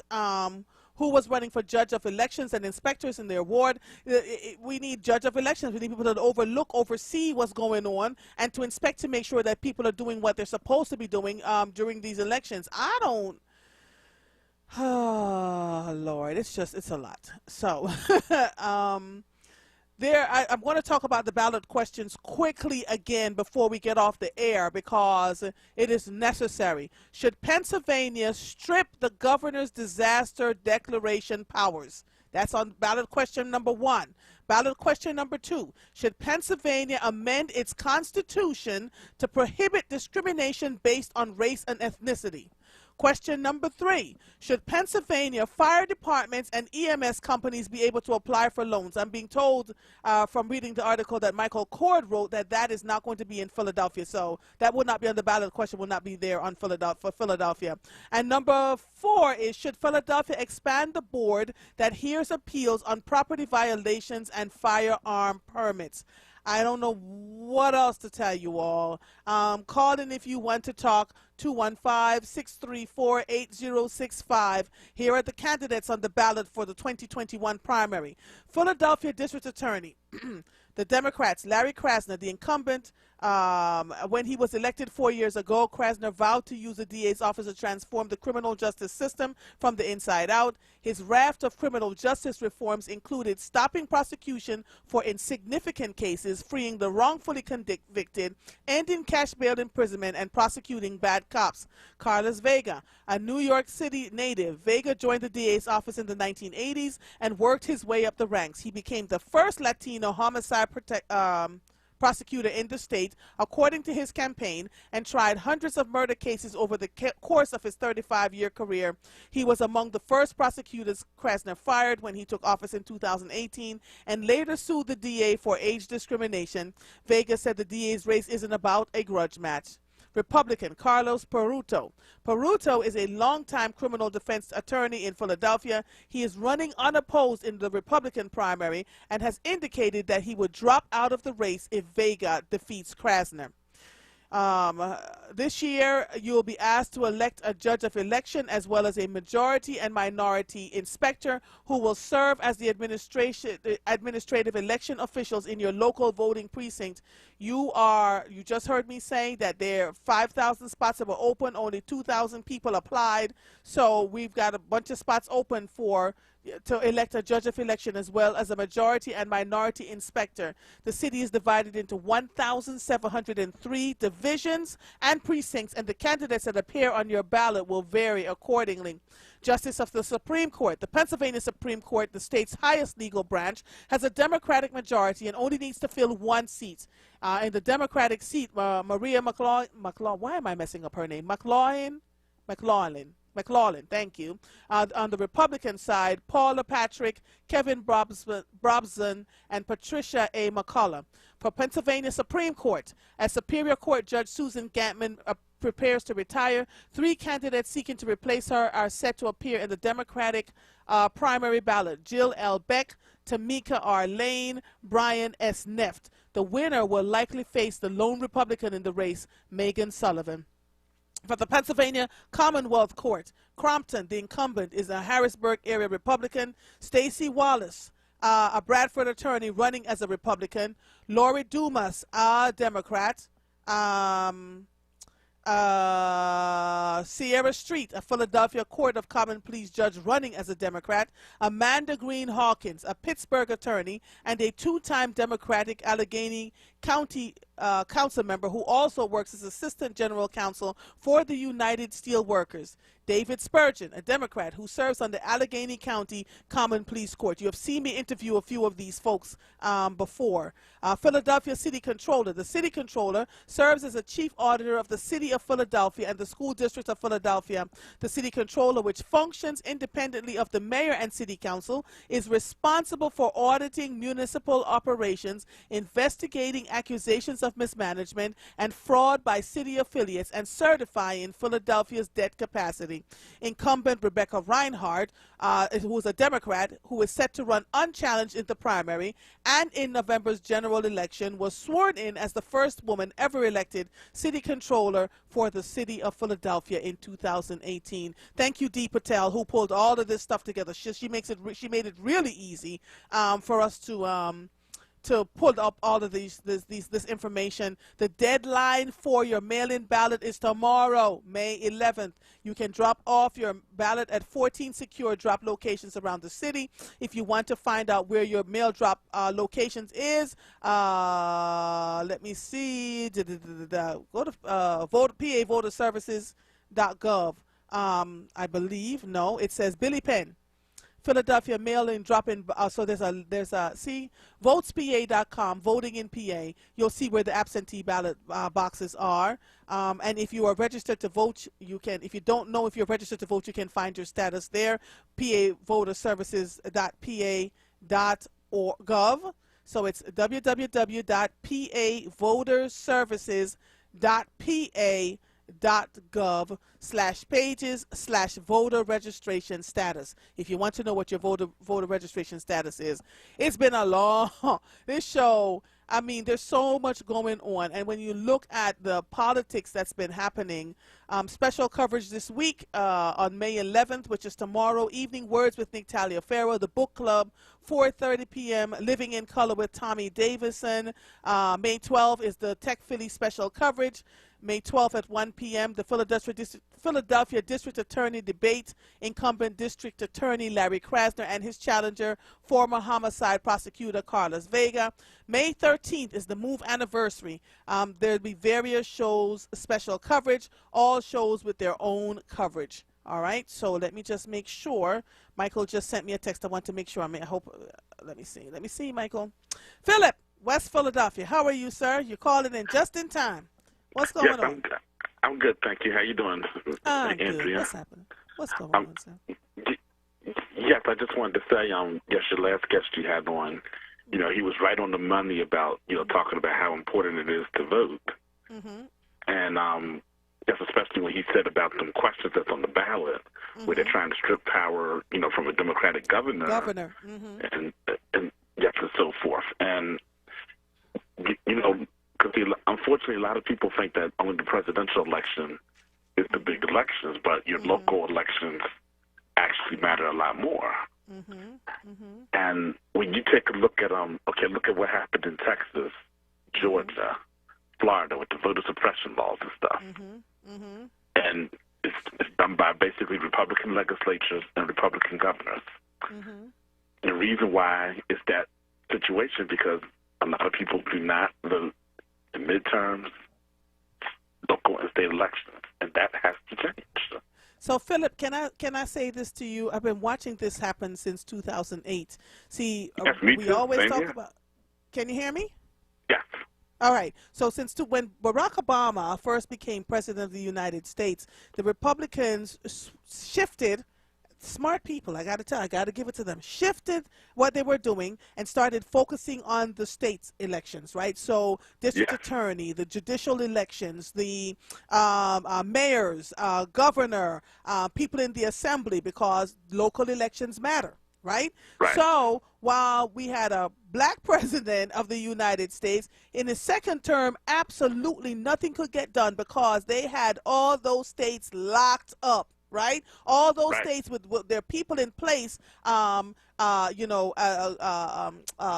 Senate and Congress and governors, exactly, right? And so it is, to me, the primaries on off years when the presidents are not running are more important than the presidential election, right? Because a president is a sitting lame duck if he's not able to move and do the things that he needs to do. Watch Joe Biden. He is moving at the speed of sound. He's not sitting around waiting for people to agree with him, disagree with him. He knows he only has a certain amount of time because he's very clear after 30-something years in politics in these United States government that them folks are working behind the doors to figure out what they need to do. Very clear, right? So he's aware of that, definitely. Yes. Yes, because you know, because I think when Barack Obama was president, now you know, listen, he was a very good president, very elegant person. But I do think that Barack Obama was a little naive. I think he said it. He said he was a naive. Of how much disrespect and hatred and dislike that the Republican Party, you know, had for him. And, you know, and I think he was, like, really truly convinced that, you know, he could get them to work together. And, you know, and I knew that was not going to happen. Because I even said back then in 2008 when we elected Barack Obama, I said that if black people in black America thought that electing a black president would cure all of black America's problems, that they were going to be sadly mistaken. You know, and unfortunately it is because, like, when the midterms were coming up, I remember, you know, people were trying to tell, you know, other people, look, you got to vote in these midterms and stuff. And I heard a lot of black people were like, oh, no, we got Barack Obama now. We don't need to vote in the midterms and stuff. So listen, I'm looking at Votes PA. It says, thank you, Michael. May 11th, 2021 at 5 p.m. Applications for a mail-in or absentee ballot must be received by your county election board by May 11th, 2021 at 5 p.m. On May 18th, voted ballots must be received by your county election office. Performances, let me see, postmarks are not enough, right? So, well, there you go. Thank you so much, sir. Thank you for calling in and gracing us with your presence. Have a good one, okay? You too. Have a good day. All right. Bye-bye. Oh, Jesus. We have come to the end of another episode of The Source. I suspect it's going to be this fiery right up until the May primary elections again. Deadline, municipal primary election, May 11th, 2021 at 5 p.m. Applications for a mail-in or absentee ballot must be received by your county election board. All right. May 18th, voted ballots must be received by your county election office. Postmarks are not enough. Thank you so much, all of you, for paying attention, tuning in every single day. I do not take it for granted. It's a pleasure serving all of you, listening to you, and giving you a voice here on The Source. Tune in tomorrow when we'll be here at 1 p.m. sharp. No chaser. Coming up next is Evening Words with Nick Taliaferro. I am Andrea Lawful Sanders. I'll see you when I see you. Goodbye.